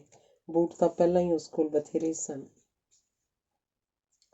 ਇੱਕ ਕਿਤਾਬਾਂ ਦੀ ਦੁਕਾਨ 'ਚ ਜਿਹੜਾ ਇੰਪੋਰਟਡ ਸੈਂਟ ਵੀ ਰੱਖਦਾ ਸੀ, ਜਾ ਕੇ ਸ਼ੀਸ਼ੀਆਂ ਨੂੰ ਸੁੰਘ ਕੇ ਉਹ ਖੁਸ਼ਬੂ ਲੱਭਣ ਦੀ ਕੋਸ਼ਿਸ਼ ਕਰਦਾ ਜੋ ਮੀਰਾ ਕੋਲੋਂ ਆਉਂਦੀ ਹੁੰਦੀ ਸੀ। ਉਹ ਸੀ ਜਸਟ ਕਾਲ ਮੀ ਮੈਕਸੀ। ਡਾਕਟਰ ਦੇਵ ਨੂੰ ਪਤਾ ਨਹੀਂ ਸੀ ਕਿ ਇਹ ਸੈਂਟ ਸਿਰਫ ਕੁੜੀਆਂ ਲਈ ਹੁੰਦਾ, ਫਿਰ ਵੀ ਉਹਨੇ ਉਹੀ ਖਰੀਦ ਲਿਆ। ਸਾਡੀ ਦੁਕਾਨ 'ਤੇ ਸਿਰ ਅਸਲੀ ਇੰਪੋਰਟਡ ਸਮਾਨ ਹੀ ਮਿਲਦਾ, ਇਸ ਲਈ ਮਹਿੰਗਾ ਹੈ। ਦੁਕਾਨਦਾਰ ਨੇ ਜਾਣਨ ਲਈ ਕਿ ਮਗਰੋਂ ਮਹਿੰਗਾ ਦੇਖ ਕੇ ਛੱਡ ਨਾ ਜਾਏ, ਆਪੇ ਪਹਿਲਾਂ ਹੀ ਦੱਸ ਦਿੱਤਾ। ਡਾਕਟਰ ਦੇਵ ਨੇ 500 ਦਾ ਨੋਟ ਉਹਦੇ ਅੱਗੇ ਰੱਖਿਆ ਤੇ ਬਚਦੇ ਪੈਸੇ ਤੇ ਸੈਂਟ ਦੀ ਸ਼ੀਸ਼ੀ ਦੁਕਾਨਦਾਰ ਨੇ ਬੜੇ ਖੂਬਸੂਰਤ ਕਾਗਜ਼ ਦੇ ਬੈਗ 'ਚ ਪਾ ਕੇ ਦੇ ਦਿੱਤੀ।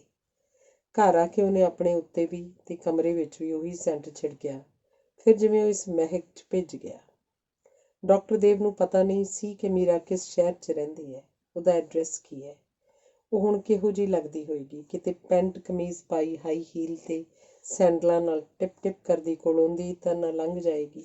ਕਟੇ ਵਾਲ, ਹਾਈ ਕੁਆਲਿਟੀ ਦੇ ਮੇਕਅਪ ਤੇ ਕੱਪੜੇ, ਕੀ ਮੈਂ ਉਹਨੂੰ ਪਛਾਣ ਸਕਾਂਗਾ?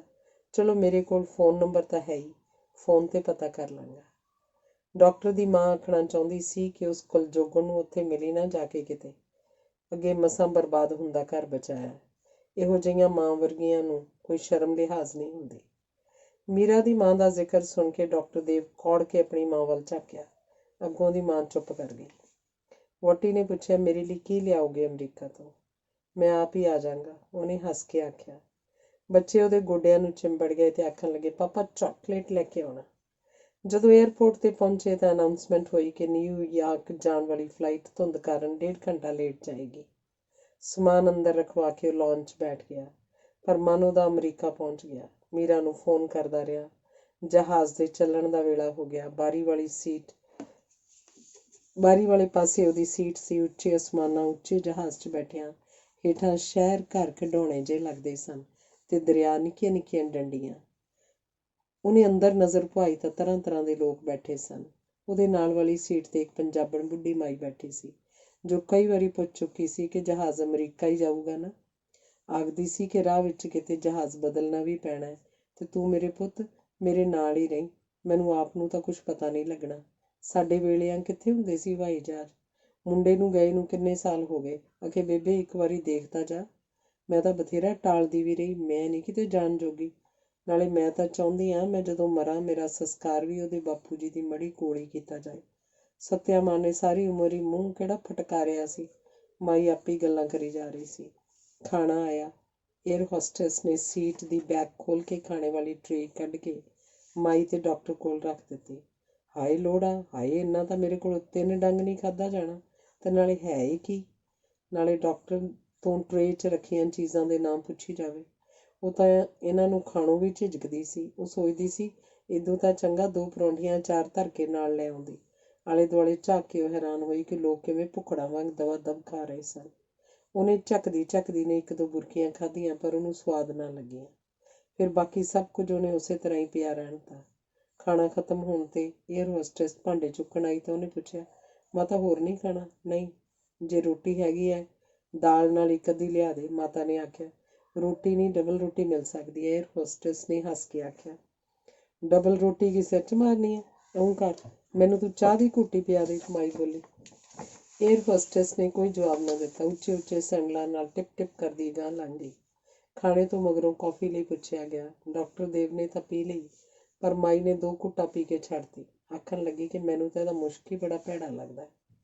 ਕੁਝ ਚਿਰ ਮਗਰੋਂ ਲਾਈਟਾਂ ਧੀਮੀਆਂ ਹੋ ਗਈਆਂ ਤੇ ਕੰਬਲ ਦੇ ਦਿੱਤੇ ਗਏ। ਮਤਲਬ ਸੀ ਜਿਹੜੇ ਸੌਣਾ ਚਾਹੁੰਦੇ ਹੋਣ ਸੌਂ ਜਾਣ। ਮਾਈ ਸ਼ਾਇਦ ਜ਼ਿਆਦਾ ਹੀ ਥੱਕ ਗਈ ਸੀ। ਉਹ ਝੱਟ ਹੀ ਸੌਂ ਗਈ ਸੀ। ਉਹਦੀਆਂ ਅੱਖਾਂ ਬੰਦ ਸਨ ਪਰ ਮੂੰਹ ਥੋੜ੍ਹਾ ਜਿਹਾ ਖੁੱਲ੍ਹਾ ਸੀ। ਲੰਡਨ ਤੋਂ ਉਹਨਾਂ ਨੇ ਜਹਾਜ਼ ਬਦਲਣਾ ਸੀ। ਮਾਈ ਆਪਣਾ ਝੋਲਾ ਸੰਭਾਲਦੀ ਉਹਦੇ ਨਾਲ ਹੀ ਹੇਠਾਂ ਉਤਰੀ।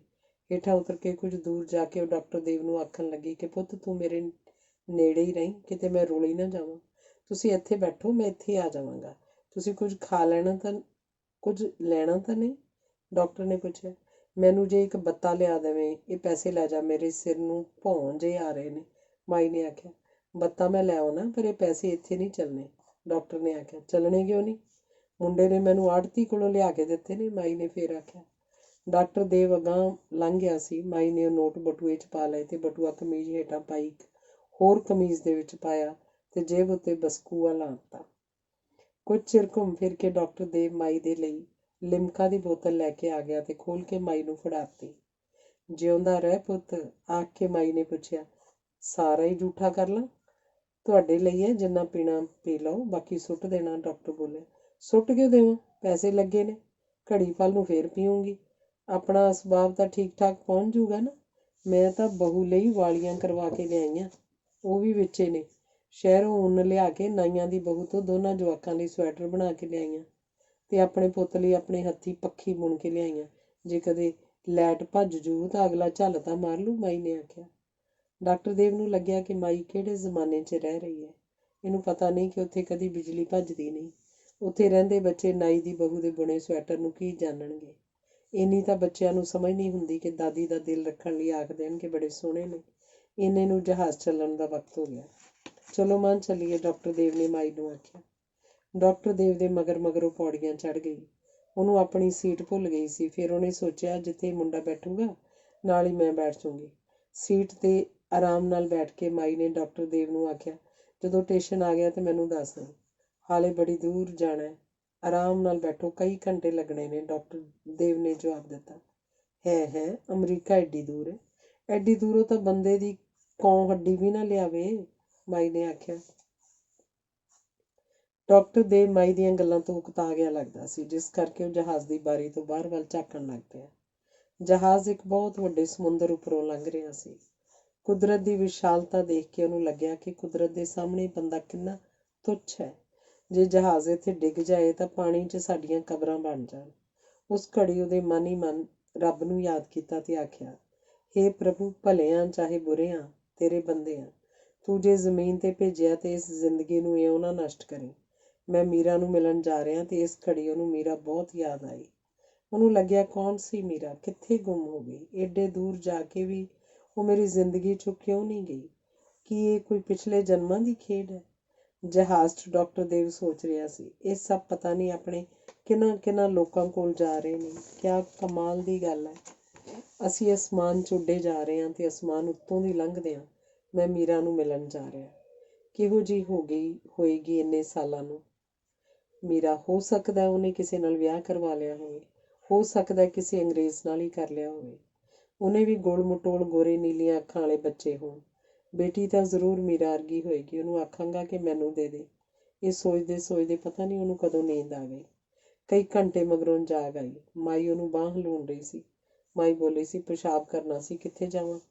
ਡਾਕਟਰ ਦੇਵ ਨੇ ਏਅਰ ਹੋਸਟੈਸ ਨੂੰ ਸੱਦਿਆ ਤੇ ਆਖਿਆ, ਮਾਈ ਨੂੰ ਟਾਇਲਟ ਲੈ ਜਾਓ। ਏਅਰ ਹੋਸਟੈਸ ਉਹਨੂੰ ਟਾਇਲਟ ਛੱਡ ਕੇ ਬੂਹਾ ਬੰਦ ਕਰ ਆਈ। ਬਾਥਰੂਮ ਜਾ ਕੇ ਮਾਈ ਨੂੰ ਪਤਾ ਨਹੀਂ ਲੱਗਿਆ ਕਿ ਉਹ ਕੀ ਕਰੇ। ਨਾ ਉਹਨੂੰ ਦਰਵਾਜ਼ਾ ਖੋਲ੍ਹਣਾ ਆਉਂਦਾ ਸੀ। ਉਡੀਕ ਕੇ ਮਾਈ ਨੇ ਅੰਦਰੋਂ ਦਰਵਾਜ਼ਾ ਖੜਕਾਉਣਾ ਸ਼ੁਰੂ ਕਰ ਦਿੱਤਾ। ਪਹਿਲਾਂ ਹੌਲੀ ਹੌਲੀ, ਫਿਰ ਜ਼ੋਰ ਜ਼ੋਰ ਦੀ। ਏਅਰ ਹੋਸਟੈਸ ਨੇ ਆ ਕੇ ਦਰਵਾਜ਼ਾ ਖੋਲ੍ਹਿਆ ਤੇ ਆਖਿਆ ਕਿ ਫਲੱਸ਼ ਛੱਡ ਦਿਓ, ਪਰ ਉਹਨੂੰ ਕੋਈ ਸਮਝ ਨਾ ਲੱਗੀ। ਏਅਰ ਹੋਸਟੈਸ ਨੇ ਨੱਕ ਅੱਗੇ ਰੁਮਾਲ ਰੱਖਦੀ ਨੇ ਫਲੱਸ਼ ਦਾ ਪਾਣੀ ਛੱਡਤਾ। ਮਾਈ ਹੈਰਾਨ ਹੋ ਕੇ ਦੇਖ ਰਹੀ ਸੀ ਕਿ ਪਾਣੀ ਕਿੱਧਰੋਂ ਆ ਰਿਹਾ ਸੀ। ਉਹਨੇ ਏਅਰ ਹੋਸਟੈਸ ਦੀ ਬਾਂਹ ਫੜ ਕੇ ਕਿਹਾ, ਹਾੜੇ ਧੀਏ, ਮੈਨੂੰ ਮੇਰੀ ਥਾਂ 'ਤੇ ਬਿਠਾ। ਏਅਰ ਹੋਸਟੈਸ ਨੂੰ ਗੱਲ ਸਮਝ ਨਹੀਂ ਲੱਗੀ ਕਿ ਨਾ। ਮਾਈ ਉਸ ਦੇ ਪਿੱਛੇ ਪਿੱਛੇ ਤੁਰ ਪਈ। ਡਾਕਟਰ ਦੇਵ ਨੂੰ ਦੇਖ ਕੇ ਮਾਈ ਨੂੰ ਆਪਣੀ ਸੀਟ ਦਾ ਪਤਾ ਲੱਗ ਗਿਆ। ਅਜੇ ਕਿੰਨੀ ਵਾਟ ਰਹਿੰਦੀ ਹੈ?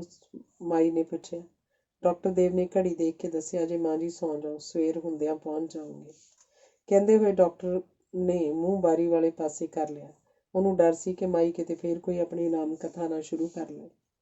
ਮਾਈ ਆਪਣੇ ਆਪ ਹੀ ਬੋਲੀ ਜਾਵੇ, ਪਹਿਲੀ ਉਮਰੇ ਘੋੜੇ ਵੇਚ ਕੇ ਸੌਂ ਜਾਇਆ ਕਰਦੀ ਸੀ। ਮਾਂ ਬਥੇਰੇ ਹੋਕਰੇ ਮਾਰਦੀ ਰਹਿੰਦੀ ਸੀ, ਜਾਗ ਕਿਹੜਾ ਹੁੰਦੀ ਸੀ। ਜਦੋਂ ਆਪ ਦੁਨੀਆ ਤੋਂ ਵਗ ਗਿਆ, ਨਿਆਣੀ ਟੱਬਰੀ ਨੂੰ ਫੰਘਾਂ ਹੇਠ ਲੁਕੋ ਕੇ ਰੱਖਦੀ, ਫੇਰ ਤਾਂ ਜਾਣੀ ਪੱਤ ਦੇ ਖੜਕੇ ਨਾਲ ਜਾਗ ਆ ਜਾਂਦੀ। ਇਹ ਤਾਂ 4 ਡਲੇ ਸੀ, ਗੁਜ਼ਾਰਾ ਹੋ ਗਿਆ। ਕੁੜੀਆਂ ਮਸਾਂ ਬਾਹਰੋਂ ਉਠਾਈਆਂ। ਇਹਨੂੰ ਰੁੜ ਜਾਣੇ ਠੇਕੇਦਾਰ ਦੇ ਮੁੰਡੇ ਨੇ ਆਪਣੇ ਮਗਰ ਲਾਇਆ ਕਿ ਆਪਾਂ ਅਮਰੀਕਾ ਚੱਲੀਏ। ਜਾ ਕੇ ਹੀ ਸਾਹ ਲਿਆ। ਕੋਈ ਪੁੱਛਣ ਵਾਲਾ ਹੋਵੇ ਬਈ ਇੱਥੇ ਕੀ ਨੋਟ ਦਰਖਤਾਂ ਨੂੰ ਲੱਗਦੇ ਨੇ? ਘਰੇ ਰਹਿੰਦਾ, ਨਾਲੇ 100 ਕੰਮ ਕਰਦਾ, ਮੇਰੀਆਂ ਅੱਖਾਂ ਠੰਡੀਆਂ ਰਹਿੰਦੀਆਂ। ਮੂਰਲੀ ਕੁਰਸੀ ਵਾਲਾ ਅੰਗਰੇਜ਼ ਉਹਦੀ ਘੁਰ ਸੁਣ ਕੇ ਪਿਛਾਂਹ ਵੱਲ ਝਾਕਿਆ ਤਾਂ ਬੇਬੇ ਸਮਝ ਗਈ ਕਿ ਮੇਰਾ ਬੋਲਣਾ ਉਹਨੂੰ ਪਾਉਂਦਾ ਨਹੀਂ। ਚੁੱਪ ਕਰਕੇ ਮਨ 'ਚ ਰਾਮ ਰਾਮ ਕਰਨ ਲੱਗੀ। ਉਹ ਅੱਗੇ ਵੀ ਆਖਦੀ ਹੁੰਦੀ ਕਿ ਖੋਟੀ ਕਿਸਮਤ, ਜਦੋਂ ਰਾਮ ਰਾਮ ਕਰੋ ਝੱਟ ਨੀਂਦ ਆ ਜਾਂਦੀ ਹੈ। ਰਾਮ ਰਾਮ ਕਰਦਿਆਂ ਮਾਈ ਸੌਂ ਗਈ। ਅਜੇ ਦਿਨ ਨਹੀਂ ਸੀ ਚੜ੍ਹਿਆ ਜਦੋਂ ਲਾਈਟਾਂ ਤੇਜ਼ ਜਗ ਪਈਆਂ। ਲੋਕੀ ਉੱਠ ਉੱਠ ਕੇ ਮੋਢੇ ਤੌਲੀਆ ਧਰੀ, ਹੱਥਾਂ 'ਚ ਦੰਦਾਂ ਵਾਲੇ ਬਰੱਸ਼ ਫੜੀ ਬਾਥਰੂਮ ਵੱਲ ਜਾਣ ਲੱਗੇ। ਮਗਰੋਂ ਚਾਹ ਬ੍ਰੈਕਫਾਸਟ ਆ ਗਏ। ਡਾਕਟਰ ਦੇਵ ਨੂੰ ਜਾਗਦੇ ਫਿਰ ਮਾਈ ਨੇ ਪੁੱਛਿਆ, ਆਪਾਂ ਅਮਰੀਕਾ ਪਹੁੰਚਣ ਵਾਲੇ ਹਾਂ? ਉਹਨੇ ਕਿਹਾ, ਹਾਂ, ਅੱਧੇ ਘੰਟੇ 'ਚ ਪਹੁੰਚ ਜਾਵਾਂਗੇ। ਅੱਧੇ ਘੰਟੇ ਮਗਰੋਂ ਜਹਾਜ਼ ਨੇ ਲੈਂਡ ਕੀਤਾ। ਮਾਈ ਨੂੰ ਲੱਗਿਆ ਜਿਵੇਂ ਉਹ ਪਤਾਲ 'ਚ ਧੱਸਦੀ ਜਾਂਦੀ ਹੋਵੇ ਤੇ ਧਰਤੀ 'ਤੇ ਉਤਰ ਕੇ ਜਹਾਜ਼ ਖੜੋ ਗਿਆ।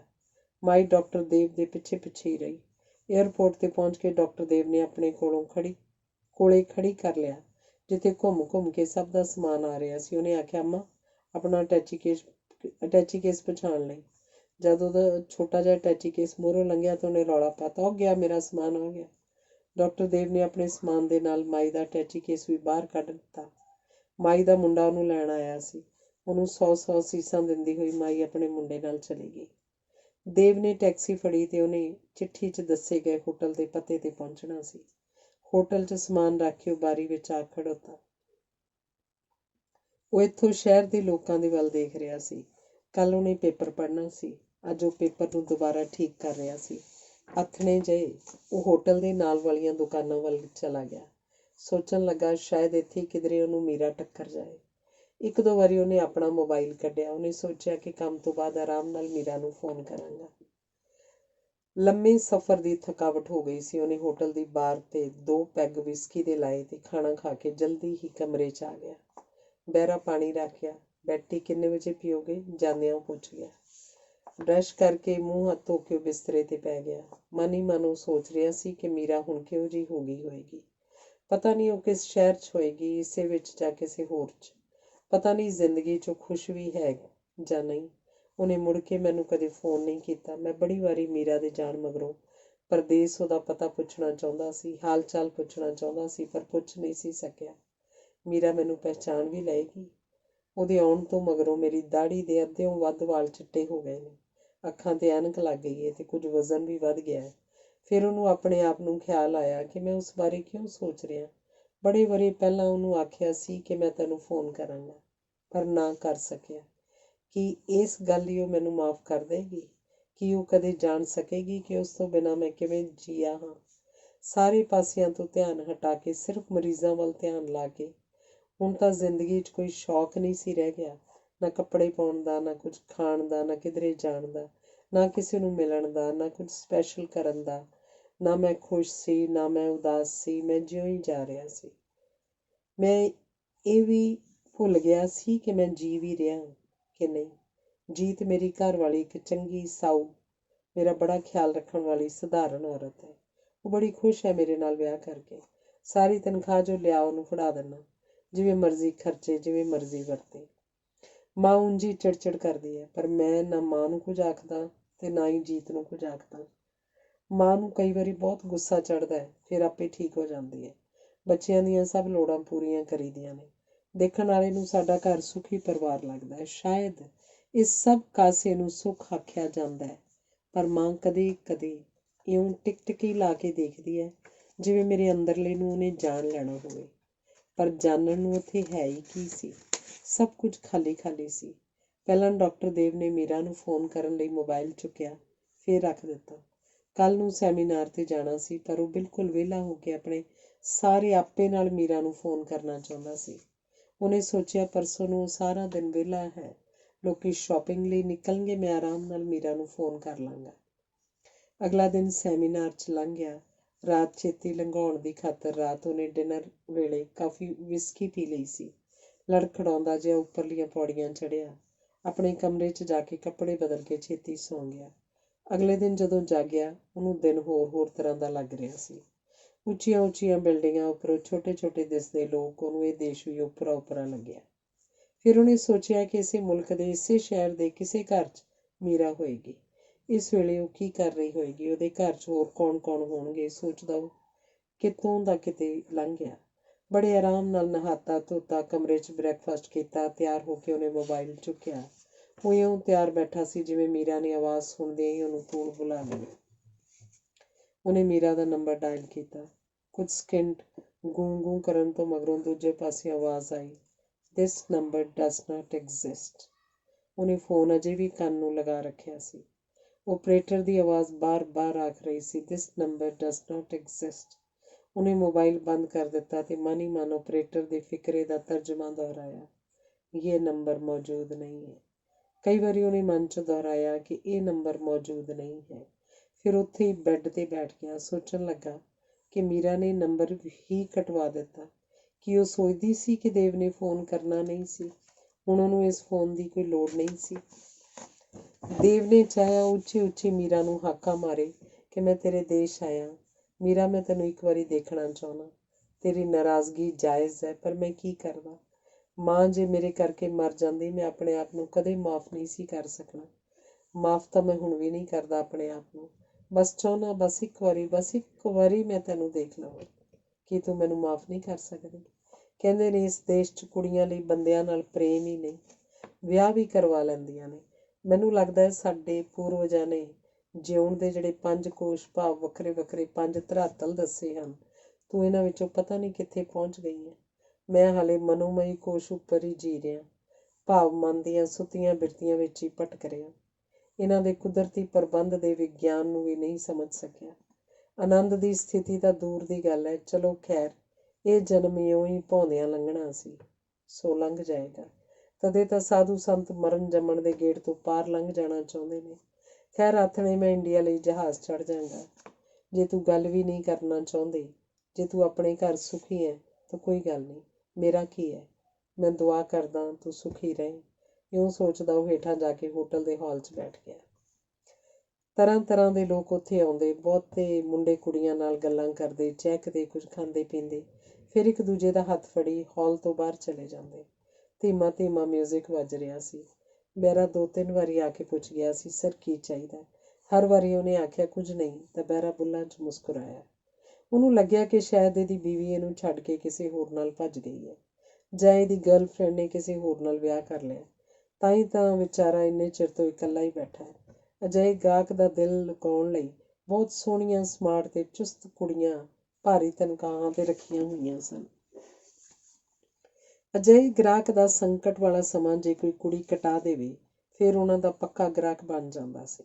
ਇਹੀ ਸੋਚ ਕੇ ਬਹਿਰੇ ਦੇ ਇਸ਼ਾਰੇ ਉੱਤੇ ਇੱਕ ਬੜੀ ਪਿਆਰੀ ਕੁੜੀ, ਜਿਹਦੀਆਂ ਨੀਲੀਆਂ ਅੱਖਾਂ, ਭੂਰੇ ਵਾਲ, ਇੱਕ ਅਨੋਖੀ ਜਿਹੀ ਸੁੰਦਰਤਾ ਤੇ ਆਭਾ ਵਾਲੀ ਕੁੜੀ ਨੇ ਉਹਦੇ ਕੋਲ ਆ ਕੇ ਬੈਠਣ ਦੀ ਇਜਾਜ਼ਤ ਮੰਗੀ। ਡਾਕਟਰ ਦੇਵ ਸਵਾਰ ਕੇ ਉਸ ਵੱਲ ਝਾਕਿਆ ਤੇ ਘੜੀ ਵੇਖ ਕੇ ਆਖਣ ਲੱਗਾ, ਮੈਂ 4 ਵਜੇ ਏਅਰਪੋਰਟ ਲਈ ਨਿਕਲਣਾ। ਕੁੜੀ ਨੇ ਵੀ ਆਪਣੀ ਘੜੀ ਦੇਖ ਕੇ ਆਖਿਆ, ਅਜੇ 2 ਘੰਟੇ ਪਏ ਨੇ। ਵਕਤ ਘੜੀ ਅਨੁਸਾਰ ਨਹੀਂ ਚੱਲਦਾ, ਤੁਹਾਡਾ ਮੈਂਟਲ ਟਾਈਮ ਵੱਖਰਾ ਹੀ ਹੁੰਦਾ। ਇਹੀ 2 ਘੰਟੇ ਤੁਹਾਡੀ ਜ਼ਿੰਦਗੀ ਦੇ ਯਾਦਗਾਰੀ ਘੰਟੇ ਹੋ ਸਕਦੇ ਨੇ। ਮੈਂ ਕਈ ਡਿਪਰੈਸ਼ਨ ਵਾਲੇ ਲੋਕਾਂ ਨੂੰ ਜਾਣਦੀ ਹਾਂ, ਭੁੱਲ ਹੀ ਜਾਂਦੇ ਨੇ ਕਿ ਗੋਡ ਨੇ ਸਾਨੂੰ ਕੀ ਕੁਝ ਦਿੱਤਾ ਹੋਇਆ। ਕੁਦਰਤ ਦੀਆਂ ਨਿਆਮਤਾਂ, ਧਰਤੀ, ਹਵਾ, ਪਾਣੀ, ਸੂਰਜ, ਚੰਦ, ਵੇਲ ਬੂਟੇ, ਫਲ ਫੁੱਲ, ਪੰਛੀ, ਜਨੌਰ ਤੇ ਸਾਬਤ ਸਬੂਤ ਸਾਡੀ ਦੇਹ। ਸੋਚਣ ਲਈ ਦਿਮਾਗ, ਕੰਮ ਕਰਨ ਲਈ ਹੱਥ, ਕਿਤੇ ਜਾਣ ਲਈ ਪੈਰ, ਸੁਣਨ ਲਈ ਕੰਨ, ਦੇਖਣ ਲਈ ਅੱਖਾਂ, ਖਾਣ ਪੀਣ ਲਈ ਮੂੰਹ। ਅਸੀਂ ਕਿੰਨੇ ਨਾਸ਼ੁਕਰੇ ਹਾਂ। ਅਸੀਂ ਸਾਰਾ ਕੁਝ ਭੁੱਲ ਕੇ ਕਟੀ ਪਤੰਗ ਵਾਂਗ ਧਰਤੀ ਅਸਮਾਨ ਵਿਚਕਾਰ ਡੋਲਦੇ ਤੁਰੀ ਫਿਰੀ ਜਾਂਦੇ ਹਾਂ ਤੇ ਉਵੇਂ ਹੀ ਜ਼ਿੰਦਗੀ ਲਗਾ ਦਿੰਦੇ ਹਾਂ। ਡਾਕਟਰ ਦੇਵ ਮੁਸਕਰਾ ਪਿਆ। ਡਾਕਟਰ ਬੋਲਿਆ, ਇਹੋ ਜਿਹੀਆਂ ਗੱਲਾਂ ਜੋਗੀ ਤੇਰੀ ਉਮਰ ਨਹੀਂ। ਉਹ ਕੁੜੀ ਹੱਸ ਪਈ ਤੇ ਆਖਣ ਲੱਗੀ, ਹੁਣੇ ਮੈਂ ਤੁਹਾਨੂੰ ਆਖਿਆ ਸੀ ਕਿ ਵਕਤ ਘੜੀ ਦੀਆਂ ਸੂਈਆਂ ਨਾਲ ਨਹੀਂ ਚੱਲਦਾ, ਮੈਂਟਲ ਟਾਈਮ ਦੇ ਹਿਸਾਬ ਨਾਲ ਚੱਲਦਾ। ਹੋ ਸਕਦਾ ਮੈਂ ਕਈ 100 ਸਾਲ ਦੀ ਹੋਵਾਂ ਤੇ ਉਹ ਸਾਰੀ ਗੱਲਾਂ ਮੈਨੂੰ ਸਮਝ ਆਉਂਦੀਆਂ ਨੇ ਜੋ ਕਦੇ ਕ੍ਰਾਈਸਟ ਨੇ ਆਖੀਆਂ ਸੀ। ਤੁਸੀਂ ਵੀ ਕੋਈ ਆਮ ਬੰਦੇ ਨਹੀਂ। ਆਮ ਬੰਦੇ ਕੋਲ ਬੈਠਣਾ ਮੈਨੂੰ ਬੋਰ ਲੱਗਦਾ ਹੈ। ਡਾਕਟਰ ਦੇਵ ਹੈਰਾਨ ਹੋ ਕੇ ਉਸ ਵੱਲ ਵੇਖ ਰਿਹਾ ਸੀ। ਡਾਕਟਰ ਦੇਵ ਬੋਲਿਆ, ਤੂੰ ਕਦੇ ਇੰਡੀਆ ਆ, ਤੇਰੇ ਕੋਲ ਬੈਠਣਾ ਮੈਨੂੰ ਵੀ ਚੰਗਾ ਲੱਗੇਗਾ। ਆਵਾਂਗੀ, ਪਰ ਵਾਅਦਾ ਨਹੀਂ ਕਰਦੀ। ਉਹ ਹੱਸ ਕੇ ਬੋਲੀ। ਵਾਅਦਾ ਕਿਉਂ ਨਹੀਂ? ਡਾਕਟਰ ਦੇਵ ਨੇ ਪੁੱਛਿਆ। ਵਾਅਦਾ ਬੰਧਨ ਹੋ ਨਿਬੜਦਾ ਹੈ। ਬੰਦੇ ਨੂੰ ਪੰਛੀਆਂ ਵਾਂਗ ਆਜ਼ਾਦ ਰਹਿਣਾ ਚਾਹੀਦਾ। ਜਦੋਂ ਜੀ ਕੀਤਾ ਉੱਡ ਪਏ, ਉੱਡੀ ਗਏ। ਜਿੱਥੇ ਰਾਤ ਹੋਈ ਕਿਸੇ ਟਹਿਣੀ ਤੇ ਸੌਂ ਗਏ। ਇਉਂ ਪੰਛੀ ਦੇਸ਼ ਵਿਦੇਸ਼ ਘੁੰਮ ਆਉਂਦੇ ਨੇ। ਉਹ ਫਲੈਟਸ ਬਣਾ ਕੇ ਨਹੀਂ ਰਹਿੰਦੇ। ਉਹ ਹਵਾਈ ਜਹਾਜ਼ਾਂ 'ਚ ਸਫ਼ਰ ਨਹੀਂ ਕਰਦੇ। ਉਹ ਡਾਕਟਰਾਂ ਕੋਲ ਇਲਾਜ ਲਈ ਨਹੀਂ ਜਾਂਦੇ। ਜਦੋਂ ਮੌਤ ਆਉਂਦੀ ਹੈ, ਉਹ ਆਪਣੇ ਕਬੀਲੇ ਨੂੰ ਛੱਡ ਕੇ ਕਿਧਰੇ ਇਕਾਂਤ 'ਚ ਸਿਰ ਸੁੱਟ ਕੇ ਪੈ ਜਾਂਦੇ ਨੇ।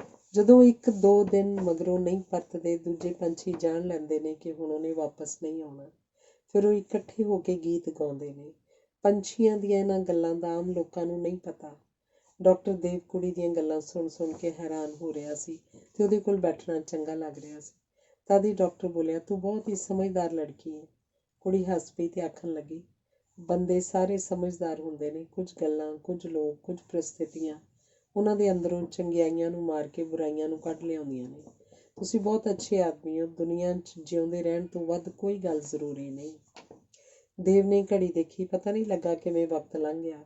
ਉਹਨੇ ਕੁੜੀ ਨਾਲ ਖੜੇ ਹੋਣ ਦੇ ਹੱਥ ਮਿਲਾਇਆ ਤੇ ਜਾਣ ਲਈ ਇਜਾਜ਼ਤ ਮੰਗੀ। ਸ਼ੇਕ ਹੈਂਡ ਕਰਨ ਲਈ ਖੜਾ ਹੋ ਗਿਆ। ਮੈਂ ਤੁਹਾਡਾ ਨਾਂ ਤਾਂ ਪੁੱਛਿਆ ਹੀ ਨਹੀਂ, ਡਾਕਟਰ ਦੇਵ ਬੋਲਿਆ। ਕੁੜੀ ਨੇ ਆਪਣਾ ਕਾਰਡ ਪਰਸ 'ਚੋਂ ਕੱਢ ਕੇ ਦੇ ਦਿੱਤਾ। ਡਾਕਟਰ ਦੇਵ ਨੇ ਧੰਨਵਾਦ ਕੀਤਾ ਤੇ ਆਪਣਾ ਕਾਰਡ ਵੀ ਉਸ ਕੁੜੀ ਨੂੰ ਦੇ ਦਿੱਤਾ। ਡਾਕਟਰ ਦੇਵ ਨੂੰ ਹੁਣ ਸਮਝ ਲੱਗ ਰਹੀ ਸੀ ਕਿ ਕਿਉਂ ਸਾਡੇ ਲੋਕ ਇੱਧਰ ਆ ਕੇ ਆਪਣੇ ਦੇਸ਼, ਘਰ-ਬਾਰ, ਬੀਵੀ, ਬੱਚੇ ਸਭ ਨੂੰ ਭੁੱਲ ਜਾਂਦੇ ਨੇ। ਇੱਥੋਂ ਦੀਆਂ ਕੁੜੀਆਂ ਜਿਵੇਂ ਕਾਫ ਪਹਾੜ ਦੀਆਂ ਪਰੀਆਂ ਹੋਣ, ਜਿਹੜੀਆਂ ਤੁਹਾਨੂੰ ਆਪਣੇ ਨਾਲ ਹੀ ਉਡਾ ਕੇ ਲੈ ਜਾਂਦੀਆਂ ਨੇ। ਇਹ ਗੱਲ ਜ਼ਰੂਰ ਹੈ ਕਿ ਇੰਡੀਅਨ ਔਰਤ ਵਾਂਗ ਹਰ ਹਾਲਤ ਵਿੱਚ ਚਿਪਕੀਆਂ ਨਹੀਂ ਰਹਿੰਦੀਆਂ। ਜਦੋਂ ਅਗਲੀ ਨੂੰ ਕਿਸੇ ਵੀ ਗੱਲੋਂ ਪਰੇਸ਼ਾਨ ਕਰੇਗਾ ਤਾਂ ਲਿਹਾਜ਼ ਕੋਈ ਨਹੀਂ ਕਰਦੀਆਂ। ਝੱਟ ਆਖ ਦੇਣਗੀਆਂ, ਯੂ ਗੈਟ ਆਊਟ, ਭਾਵ ਮੇਰੀ ਜ਼ਿੰਦਗੀ 'ਚ ਦਫਾ ਹੋ ਜਾਓ। ਸਿਰਫ ਆਖਦੀਆਂ ਹੀ ਨਹੀਂ, ਦਫਾ ਵੀ ਕਰ ਦਿੰਦੀਆਂ ਨੇ। ਪਿਛਲੀਆਂ ਵਿਚਾਰੀਆਂ ਦੇਸ਼ 'ਚ ਉਡੀਕਦੀਆਂ ਰਹਿ ਜਾਂਦੀਆਂ ਨੇ ਕਿ ਸਾਡਾ ਬੰਦਾ ਖੱਟਣ ਕਮਾਉਣ ਗਿਆ, ਕਦੇ ਤਾਂ ਆਊਗਾ, ਕਦੇ ਤਾਂ ਸੱਦੂਗਾ, ਤੇ ਉਵੇਂ ਬੈਠੀਆਂ ਉਡੀਕਦੀਆਂ, ਬੱਚੇ ਪਾਲਦੀਆਂ, ਜ਼ਿੰਦਗੀ ਲਗਾ ਦਿੰਦੀਆਂ ਨੇ। ਆਪ ਜੋ ਮਰਜ਼ੀ ਕਰਦੇ ਫਿਰਨ। ਉੱਧਰ ਮਾਂ ਬਾਪ ਨੂੰ ਪੁੱਛਣਗੇ ਕਿ ਉਹਦੇ ਚਾਲੇ ਤਾਂ ਠੀਕ ਨੇ। ਚੰਗਾ ਕੀਤਾ ਮੀਰਾ ਇੱਥੇ ਆ ਗਈ। ਉਹਨੂੰ ਲੱਗਿਆ ਕਿ ਘੁੰਮ ਘੁਮਾ ਕੇ ਉਹਦੀ ਸੋਚ ਮੀਰਾ ਤੇ ਕਿਉਂ ਆ ਜਾਂਦੀ ਹੈ। ਉਹਨੇ ਆਪਣੀਆਂ ਚੀਜ਼ਾਂ ਸਮੇਟ ਕੇ ਅਟੈਚੀ 'ਚ ਪਾ ਲਈਆਂ ਤੇ ਉਹਦਾ ਮਨ ਕੀਤਾ ਮੀਰਾ ਲਈ ਲਿਆਂਦੀ ਅੰਗੂਠੀ ਉਸ ਕੁੜੀ ਨੂੰ ਦੇ ਦੇਵੇ। ਪਰ ਨਹੀਂ, ਕਦੇ ਤਾਂ ਮੀਰਾ ਮਿਲੇਗੀ। ਇਹ ਤਾਂ ਉਸੇ ਲਈ ਸੇਫ ਵਿੱਚ ਸੰਭਾਲ ਕੇ ਰੱਖ ਦਿਆਂਗਾ। ਗੂੜੀ ਸ਼ਾਮ ਹੋਈ। ਉਹਨੇ ਜਹਾਜ਼ ਫੜ ਲਿਆ। ਉਸ ਕੁੜੀ ਜਿਹਦਾ ਨਾਂ ਨੈਂਸੀ ਸੀ, ਉਹਦੀਆਂ ਗੱਲਾਂ ਕਈ ਵਾਰੀ ਰਸਤੇ 'ਚ ਯਾਦ ਆਈਆਂ ਤੇ ਉਹਨੇ ਸੋਚਿਆ, ਮੀਰਾ ਵੀ ਉਸੇ ਦੇਸ਼ 'ਚ ਰਹਿੰਦੀ ਹੈ। ਜਦੋਂ ਘਰ ਪਹੁੰਚਿਆ ਤਾਂ ਉਹਦੀ ਵਹੁਟੀ ਨੇ ਉਹਦਾ ਅਟੈਚੀ ਕੇਸ ਫਰੋਲਿਆ। ਬਾਹਰੋਂ ਲੋਕ ਬੜੀਆਂ ਚੀਜ਼ਾਂ ਲੈ ਕੇ ਆਉਂਦੇ ਸਨ, ਪਰ ਉਹ ਕੁਝ ਨਹੀਂ ਸੀ ਲੈ ਕੇ ਆਇਆ। ਆਖਰ ਉਹਨੂੰ ਬਹੁਤ ਖੂਬਸੂਰਤ ਰਿੰਗ ਵਾਲੀ ਡੱਬੀ ਲੱਭ ਗਈ। ਉਹਦੀ ਵਹੁਟੀ ਬੜੀ ਖੁਸ਼ ਹੋਈ ਕਿ ਘੱਟੋ ਘੱਟ ਉਹਦੇ ਲਈ ਤਾਂ ਉਹ ਏਡੀ ਵਧੀਆ ਚੀਜ਼ ਲੈ ਕੇ ਆਇਆ।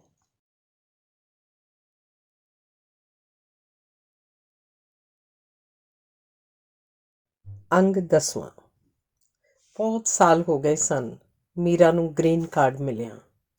ਹੁਣ ਉਹ ਇੱਥੇ ਹੀ ਨਹੀਂ, ਇੰਡੀਆ ਤੋਂ ਵੀ ਵਿਆਹ ਕਰਕੇ ਕਿਸੇ ਬੰਦੇ ਨੂੰ ਇੱਥੇ ਲਿਆ ਸਕਦੀ ਸੀ। ਅਮਰੀਕਾ ਆਉਣ ਲਈ ਲੋਕੀ ਬੜੇ ਤਰਲੇ ਕਰਦੇ ਸਨ। ਪੜ੍ਹਾਈ ਜਾਂ ਕੋਈ ਹੋਰ ਟੈਂਪਰੇਰੀ ਵੀਜ਼ਾ ਲਗਵਾਉਣ ਲਈ ਲੋਕੀ ਤਰਲੇ ਲੈਂਦੇ ਸਨ।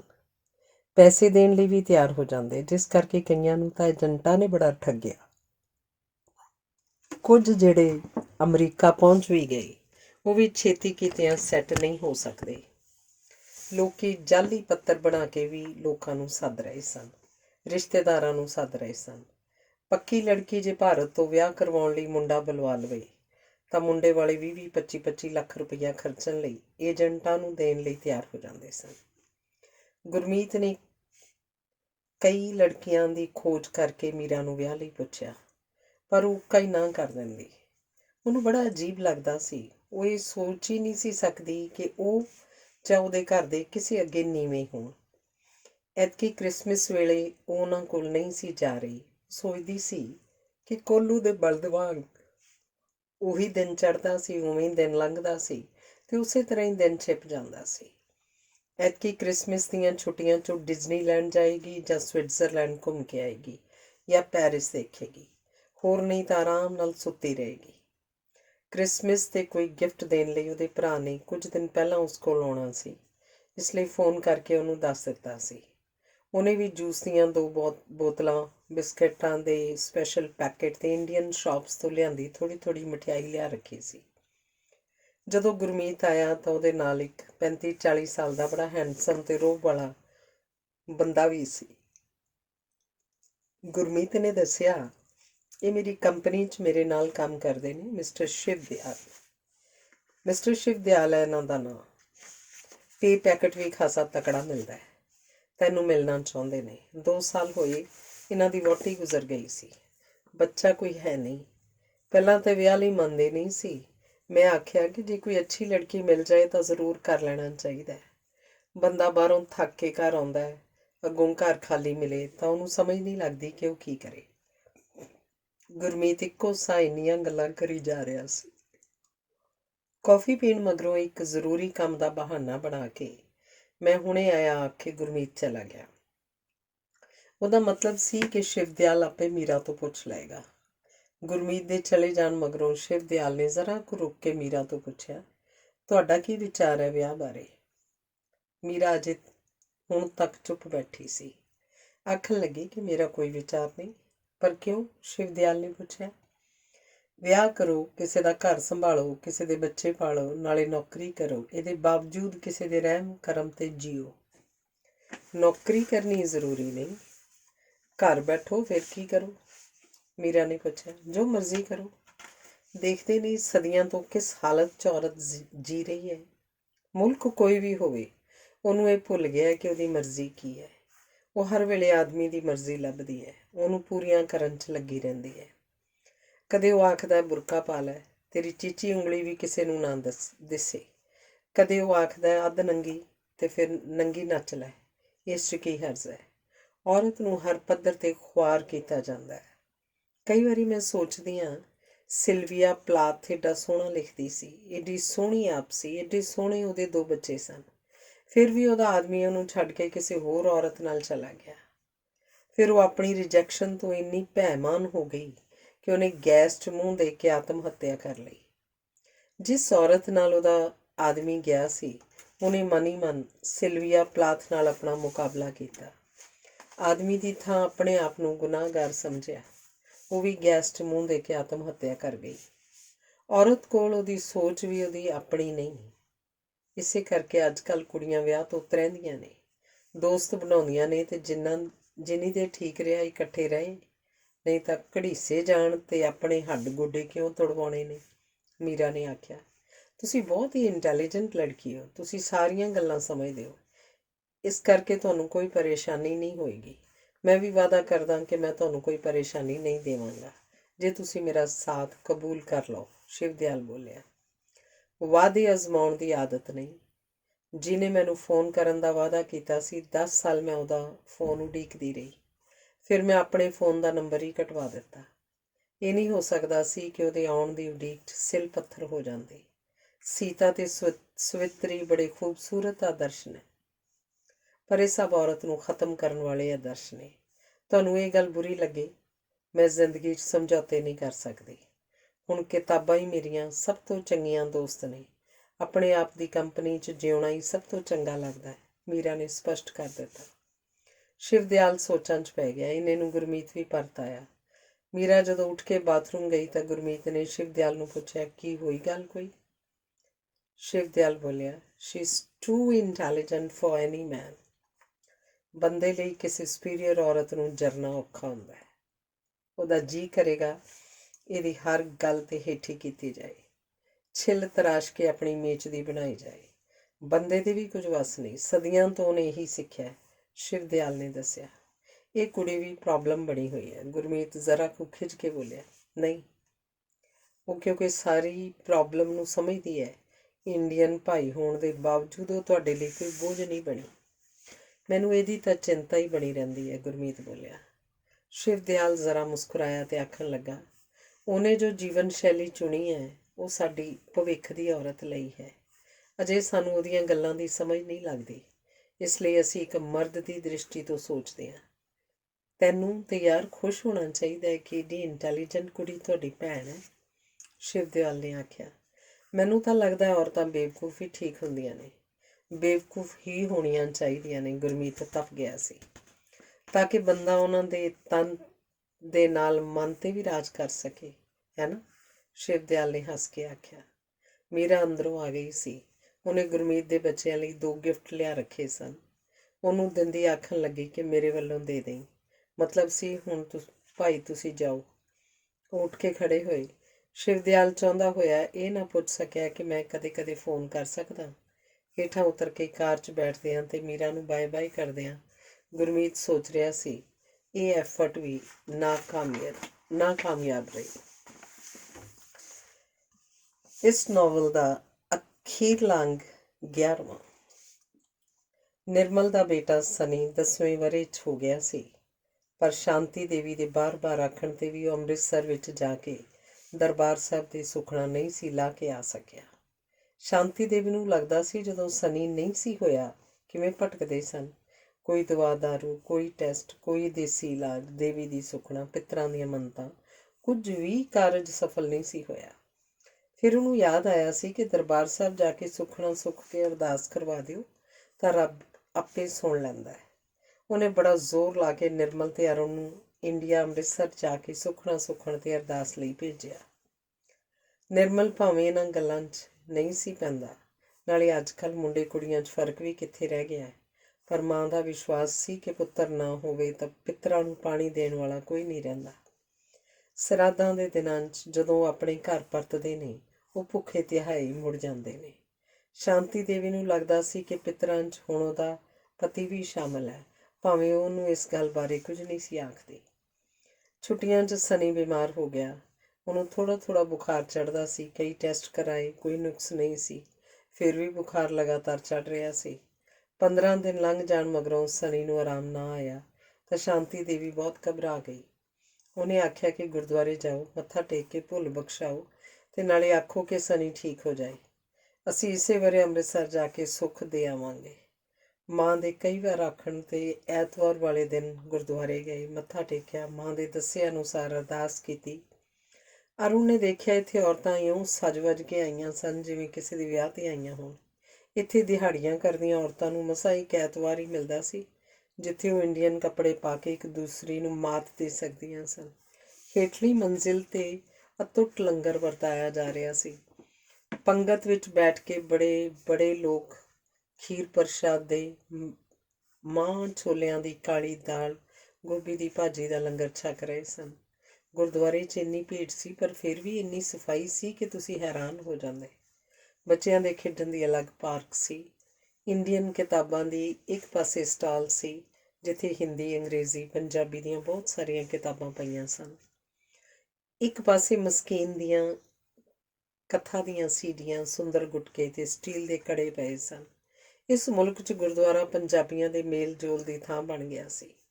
ਕਿਸੇ ਨੇ ਵੀ ਦੱਸਿਆ ਇੱਥੇ ਕਿਉਂਕਿ ਚੜ੍ਹਾਵਾ ਬਹੁਤ ਚੜ੍ਹਦਾ ਹੈ, ਇਸ ਕਰਕੇ ਸੇਵਾਦਾਰਾਂ 'ਚ ਝਗੜਾ ਹੋ ਗਿਆ ਤੇ ਗੋਲੀ ਵੀ ਚੱਲ ਗਈ ਸੀ। ਜਦੋਂ ਨਿਰਮਲ ਤੇ ਅਰੁਣ ਗੁਰਦੁਆਰੇ ਜਾ ਆਏ ਤਾਂ ਸ਼ਾਂਤੀ ਦੇਵੀ ਨੂੰ ਲੱਗਿਆ ਕਿ ਹੁਣ ਸਨੀ ਜਲਦੀ ਰਾਜ਼ੀ ਹੋ ਜਾਏਗਾ। ਸਾਰਾ ਕੁਝ ਛੱਡ ਕੇ ਹੁਣ ਪਾਠ ਪੂਜਾ ਵਿੱਚ ਹੀ ਲੱਗੀ ਰਹਿੰਦੀ ਤੇ ਰੱਬ ਨੂੰ ਬਾਰ-ਬਾਰ ਧਿਆਉਂਦੀ ਆਖਦੀ, ਹਾੜੇ ਰੱਬਾ, ਮੇਰੇ ਸਨੀ ਨੂੰ ਰਾਜ਼ੀ ਕਰ ਦੇ। ਰੱਬ ਨੇ ਸੱਚਮੁੱਚ ਉਹਦੀ ਸੁਣ ਲਈ। ਸਨੀ ਦਾ ਬੁਖਾਰ ਲੈ ਗਿਆ, ਪਰ ਅਜੇ ਵੀ ਉਹ ਬਾਰ-ਬਾਰ ਆਖਦੀ, ਅੰਮ੍ਰਿਤਸਰ ਦੀ ਸੁੱਖ ਦੇਣੀ ਨਾ ਭੁੱਲਿਓ। ਆਖਰ ਨਿਰਮਲ ਨੇ ਸੋਚਿਆ, ਜਿੰਨੀ ਦੇਰ ਜਾ ਨਹੀਂ ਆਉਂਦੇ ਮਾਂ ਨੇ ਖਹਿੜਾ ਨਹੀਂ ਛੱਡਣਾ, ਕਿਉਂਕਿ ਉਹਨਾਂ ਦੇ ਪਰਿਵਾਰ 'ਚ ਆਮ ਹਿੰਦੂ ਪਰਿਵਾਰਾਂ ਵਾਂਗ ਸਭ ਤੋਂ ਵੱਡਾ ਪੁੱਤਰ ਸਿੱਖ ਬਣਾਇਆ ਜਾਂਦਾ ਸੀ। ਬਾਕੀ ਬੇਸ਼ੱਕ ਹਿੰਦੂ ਹੀ ਰਹਿੰਦੇ। ਇਸੇ ਕਰਕੇ ਮਾਂ 'ਚ ਬਹੁਤ ਸਾਰੇ ਸੰਸਕਾਰ ਸਿੱਖਾਂ ਵਾਲੇ ਸਨ।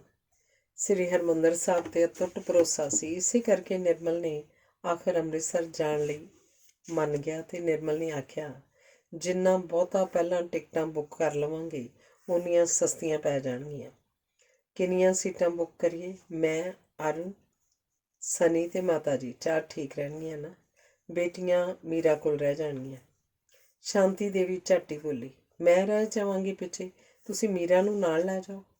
ਵਿਚਾਰੀ ਜਾਂਦੀ ਆਉਂਦੀ ਵੀ ਨਹੀਂ ਕਿਧਰੇ, ਨਾਲੇ ਇੰਨੇ ਸਾਲ ਹੋ ਗਏ ਆਪਣੇ ਦੇਸ਼ ਤੋਂ ਆਈ ਨੂੰ, ਦੇਸ਼ ਚੱਕਰ ਮਾਰੀ ਆਊਗੀ। ਸ਼ਾਂਤੀ ਦੇਵੀ ਬੋਲੀ, ਪੁੱਛ ਲੈਣਾ ਮੀਰਾ ਤੋਂ, ਉਂਝ ਇੰਡੀਆ ਇਹਦਾ ਕੋਈ ਹੈ ਵੀ ਤਾਂ ਨਹੀਂ। ਬਿਰਬਲ ਬੋਲਿਆ, ਮੀਰਾ ਨੂੰ ਮੈਂ ਆਪੇ ਆਖ ਦੇਵਾਂਗੀ, ਕੋਈ ਨਾ ਸਹੀ। ਦੇਸ਼ ਤਾਂ ਆਪਣਾ ਹੈ, ਧਰਤੀ ਆਪਣੀ ਹੈ, ਅਸੀਂ ਉਸੇ ਧਰਤੀ 'ਤੇ ਜੰਮੇ ਪਲੇ ਹਾਂ। ਇਸੇ ਕਰਕੇ ਤਾਂ ਇੱਥੇ ਮਰੇ ਲੋਕਾਂ ਦੇ ਵੀ ਫੁੱਲ ਪਾਉਣ ਲੋਕੀ ਹਰਿਦੁਆਰ ਹੀ ਜਾਂਦੇ ਨੇ। ਅੱਜ ਪੁੱਛ ਲਓ, ਕੱਲ੍ਹ ਸੀਟਾਂ ਬੁੱਕ ਕਰ ਦਿਆਂਗੇ, ਨਿਰਮਲ ਬੋਲਿਆ।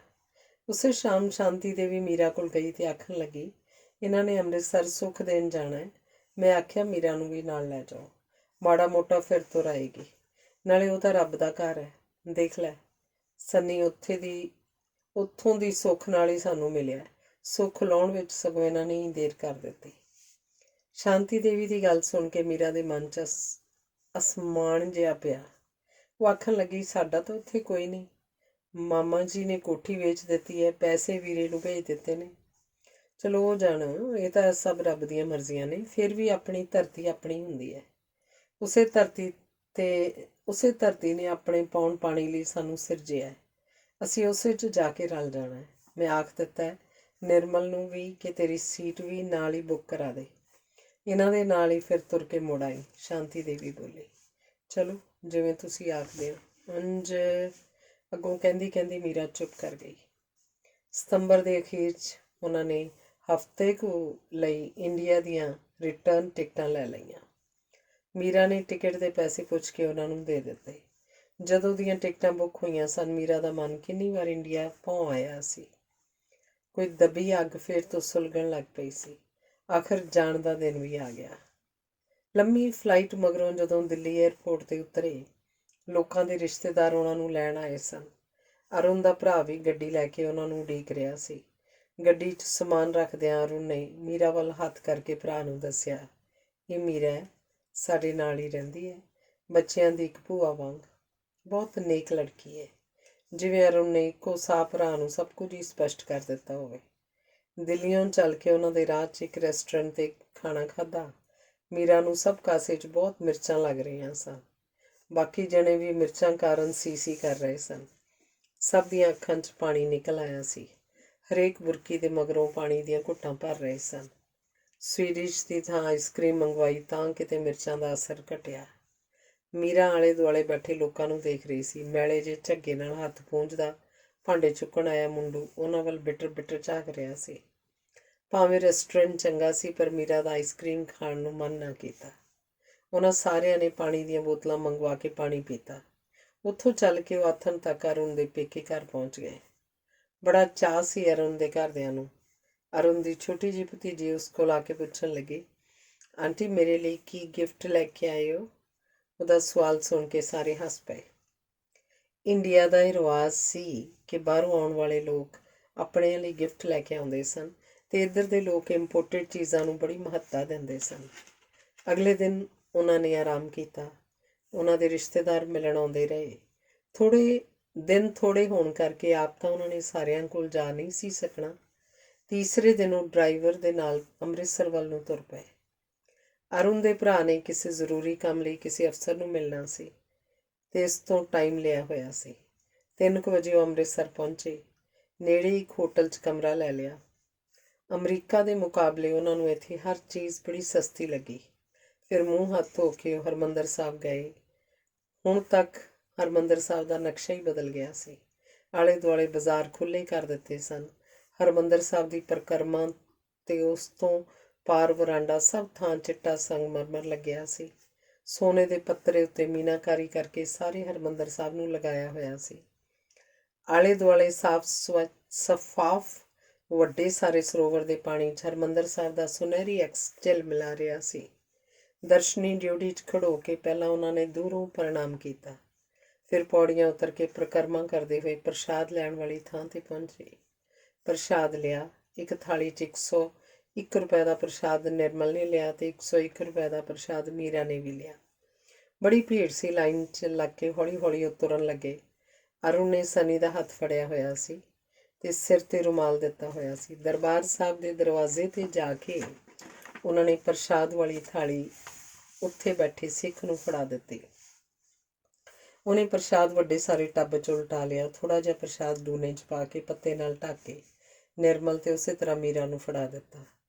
ਉਹ ਅੰਦਰ ਗਏ, ਮੱਥਾ ਟੇਕਿਆ। ਮੀਰਾ ਦੀ ਜਦੋਂ ਮੱਥਾ ਟੇਕਣ ਦੀ ਵਾਰੀ ਆਈ, ਉਹਦੇ ਨਾਲ ਜਿਹੜਾ ਬੰਦਾ ਮੱਥਾ ਟੇਕ ਰਿਹਾ ਸੀ ਉਹ ਤੋਂ ਉਹਨੂੰ ਡਾਕਟਰ ਦੇਵ ਦਾ ਝੋਲਾ ਪਿਆ, ਪਰ ਨਹੀਂ, ਇਹਦੀ ਤਾਂ ਦਾੜੀ ਚਿੱਟੀ ਹੋਈ ਪਈ ਸੀ। ਉਹਨੂੰ ਐਨਕਾਂ ਲੱਗੀਆਂ ਹੋਈਆਂ ਸਨ। ਉਹਦੇ ਆਪਣੇ ਵੀ ਤਾਂ ਐਨਕਾਂ ਲੱਗੀਆਂ ਸਨ। ਸ਼ਾਇਦ ਭੁਲੇਖਾ ਹੀ ਪਿਆ ਸੀ, ਉਹਨੇ ਸੋਚਿਆ। ਹਰਿਮੰਦਰ ਸਾਹਿਬ ਤੋਂ ਬਾਹਰ ਆ ਕੇ ਪੌੜੀਆਂ ਉਤਰ ਕੇ ਸਰੋਵਰ ਵਿੱਚੋਂ ਅੰਮ੍ਰਿਤ ਲੈ ਕੇ ਆਪਣੇ ਉੱਪਰ ਛਿੜਕਿਆ। ਐਨਕ ਲਾ ਕੇ ਅੱਖਾਂ ਉੱਪਰ ਛਿੱਟੇ ਮਾਰੇ, ਫਿਰ ਰੁਮਾਲ ਨਾਲ ਐਨਕ ਪੂੰਝ ਕੇ ਦੁਬਾਰਾ ਲਾਈ। ਆਲੇ ਦੁਆਲੇ ਦੇਖਿਆ। ਉਹ ਭਾਈ ਜੀ ਨੂੰ ਦੇਖ ਕੇ ਉਹਨੂੰ ਡਾਕਟਰ ਦੇਵ ਦਾ ਝੋਲਾ ਪਿਆ ਸੀ, ਕਿਧਰੇ ਨਹੀਂ ਸੀ। ਹਰਿਮੰਦਰ ਸਾਹਿਬ ਦੀ ਪਰਿਕਰਮਾ ਕਰਕੇ ਪ੍ਰਸ਼ਾਦ ਲੈ ਕੇ ਬਾਰ-ਬਾਰ ਹਰਿਮੰਦਰ ਸਾਹਿਬ ਸਰੋਵਰ ਤੇ ਲੋਕਾਂ ਦੀ ਭੀੜ ਵੱਲ ਝਾਕਦੀ ਸਿਰ 'ਤੇ ਚੁੰਨੀ ਲਈ ਉਹ ਨਿਰਮਲ ਤੇ ਅਰੁਣ ਦੇ ਪਿੱਛੇ ਪਿੱਛੇ ਹੌਲੀ ਹੌਲੀ ਆ ਰਹੀ ਸੀ। ਦਰਸ਼ਨੀ ਡਿਊਟੀ ਦੀਆਂ ਪੌੜੀਆਂ ਚੜ੍ਹਨ ਵੇਲੇ ਇੱਕ ਹੱਥ ਨਾਲ ਰੇਲਿੰਗ ਦਾ ਸਹਾਰਾ ਲੈ ਲਿਆ ਸੀ। ਉਹ ਜਿਵੇਂ ਆਪਣੇ ਆਪ ਹੀ ਖਿਆਲਾਂ 'ਚ ਡੁੱਬੀ ਪੌੜੀਆਂ ਚੜ੍ਹ ਰਹੀ ਸੀ। 2-3 ਪੌੜੀਆਂ ਹੀ ਰਹਿ ਗਈਆਂ ਸਨ। ਉਹਨੇ ਦੇਖਿਆ ਪੌੜੀਆਂ ਦੇ ਸੱਜੇ ਪਾਸੇ ਹੇਠਲੀ ਪੌੜੀ 'ਤੇ ਪੈਰ ਰੱਖੀ ਸਿਖਰਲੀ ਪੌੜੀ 'ਤੇ ਬੈਠਾ ਡਾਕਟਰ ਦੇਵ ਹੀ ਸੀ। ਕੋਲ ਉਹਨੇ ਖੁੰਡੀ ਰੱਖੀ ਹੋਈ ਸੀ। ਮੀਰਾ ਦਾ ਜਿਵੇਂ ਤਰਾਹ ਹੀ ਨਿਕਲ ਗਿਆ। ਡਾਕਟਰ ਦੇਵ ਨੂੰ ਕੀ ਹੋ ਗਿਆ ਸੀ? ਅੱਖਾਂ 'ਤੇ ਐਨਕਾਂ, ਸਰੀਰ ਕੁਝ ਭਾਰਾ, ਦਾੜੀ ਚਿੱਟੀ ਤੇ ਕੋਲ ਖੁੰਡੀ ਪਈ ਸੀ। ਉਸ ਵੱਲ ਝਾਕੀ। ਉਹ ਮੀਰਾ ਵੱਲ ਝਾਕਿਆ ਕਿ ਨਹੀਂ, ਮੀਰਾ ਨੂੰ ਪਤਾ ਨਹੀਂ ਲੱਗਿਆ, ਪਰ ਉਹਨੂੰ ਇਹ ਪਤਾ ਸੀ ਇੱਥੇ ਸਿਖਰਲੀ ਪੌੜੀ 'ਤੇ ਆ ਕੇ ਸ਼ਾਇਦ ਇਸੇ ਲਈ ਬੈਠ ਗਿਆ ਸੀ ਕਿ ਹਰ ਯਾਤਰੀ ਨੇ ਵਾਪਸ ਇੱਥੋਂ ਹੀ ਲੰਘਣਾ ਸੀ। ਸ਼ਾਇਦ ਉਹਨੇ ਮੈਨੂੰ ਪਛਾਣ ਲਿਆ ਸੀ, ਪਰ ਬੁਲਾਉਣ ਦੀ ਹਿੰਮਤ ਨਹੀਂ ਕੀਤੀ ਸੀ। ਪੌੜੀਆਂ ਮੁਕਾ ਕੇ ਹਰਿਮੰਦਰ ਸਾਹਿਬ ਨੂੰ ਨਮਸਕਾਰ ਕਰਨ ਦੇ ਬਹਾਨੇ ਉਹ ਥੋੜ੍ਹਾ ਡਾਕਟਰ ਦੇਵ ਦੇ ਪਿੱਛੇ ਆ ਕੇ ਖੜੋ ਗਈ। ਉਹਨੂੰ ਪਤਾ ਸੀ ਕਿ ਡਾਕਟਰ ਦੇਵ ਨੂੰ ਪਤਾ ਹੈ ਕਿ ਮੈਂ ਪਿੱਛੇ ਖੜੀ ਹਾਂ, ਪਰ ਉਹਨੇ ਮੁੜ ਕੇ ਨਹੀਂ ਸੀ ਦੇਖਿਆ। ਸ਼ਾਇਦ ਉਹਨੇ ਦਰਬਾਰ ਸਾਹਿਬ ਆ ਕੇ ਇਹੀ ਮੰਗਿਆ ਹੋਇਆ ਹੋਵੇ ਕਿ ਮੈਂ ਮੀਰਾ ਨੂੰ ਇੱਕ ਵਾਰੀ ਦੇਖ ਲਵਾਂ। ਉਹਨੇ ਦੇਖ ਲਿਆ ਸੀ ਤੇ ਹੁਣ ਉਹ ਧੀਰਜ ਨਾਲ ਬੈਠਾ ਸੀ। ਹੁਣ ਬੜੇ ਸਹਿਜ 'ਚ ਬੈਠਾ ਸੀ। ਪਲ ਦੇ ਪਲ ਲਈ ਉਹ ਹੱਥ ਜੋੜੀ ਹਰਿਮੰਦਰ ਸਾਹਿਬ ਨੂੰ ਨਮਸਕਾਰ ਕਰਦੀ ਉੱਥੇ ਖੜੋਤੀ ਰਹੀ ਤੇ ਮੂੰਹ ਪੁਆ ਕੇ ਕਾਹਲੀ ਕਾਹਲੀ ਬਾਹਰ ਆ ਕੇ ਅਰੁਣ ਹੋਰਾਂ ਦੇ ਨਾਲ ਗੱਡੀ 'ਚ ਬੈਠ ਗਈ। ਉਹਦੀਆਂ ਅੱਖਾਂ ਦੇ ਕੋਇਆਂ 'ਚ ਪਾਣੀ ਸਿਮ ਆਇਆ ਸੀ। ਉਹ ਰਾਤ ਹੋਟਲ 'ਚ ਕੱਟ ਕੇ ਅਗਲੀ ਸਵੇਰ ਦੂਰੋਂ ਹੀ ਹਰਿਮੰਦਰ ਸਾਹਿਬ ਤੋਂ ਵਾਪਸ ਅਰੁਣ ਦੇ ਪੇਕੇ ਘਰ ਉਹਦੇ ਸ਼ਹਿਰ ਪਹੁੰਚ ਗਏ। ਮੀਰਾ ਉੱਪਰੋਂ ਸਹਿਜ ਦਿਖਣ ਦੀ ਕੋਸ਼ਿਸ਼ ਕਰਦੀ ਵੀ ਬੇਚੈਨ ਜਿਹੀ ਦਿਸਦੀ ਸੀ। ਅਗਲੇ ਦਿਨ ਅਰੁਣ ਨੇ ਪੁੱਛਿਆ, ਸ਼ਾਪਿੰਗ ਕਰਨ ਲਈ ਚੱਲੀਏ? ਮੀਰਾ ਨੇ ਸਿਰ ਦੁਖਦੇ ਦਾ ਬਹਾਨਾ ਕਰਕੇ ਅਰੁਣ ਦੀ ਮਾਂ ਕੋਲ ਘਰ ਹੀ ਰੁਕ ਜਾਣ ਲਈ ਕਹਿ ਦਿੱਤਾ।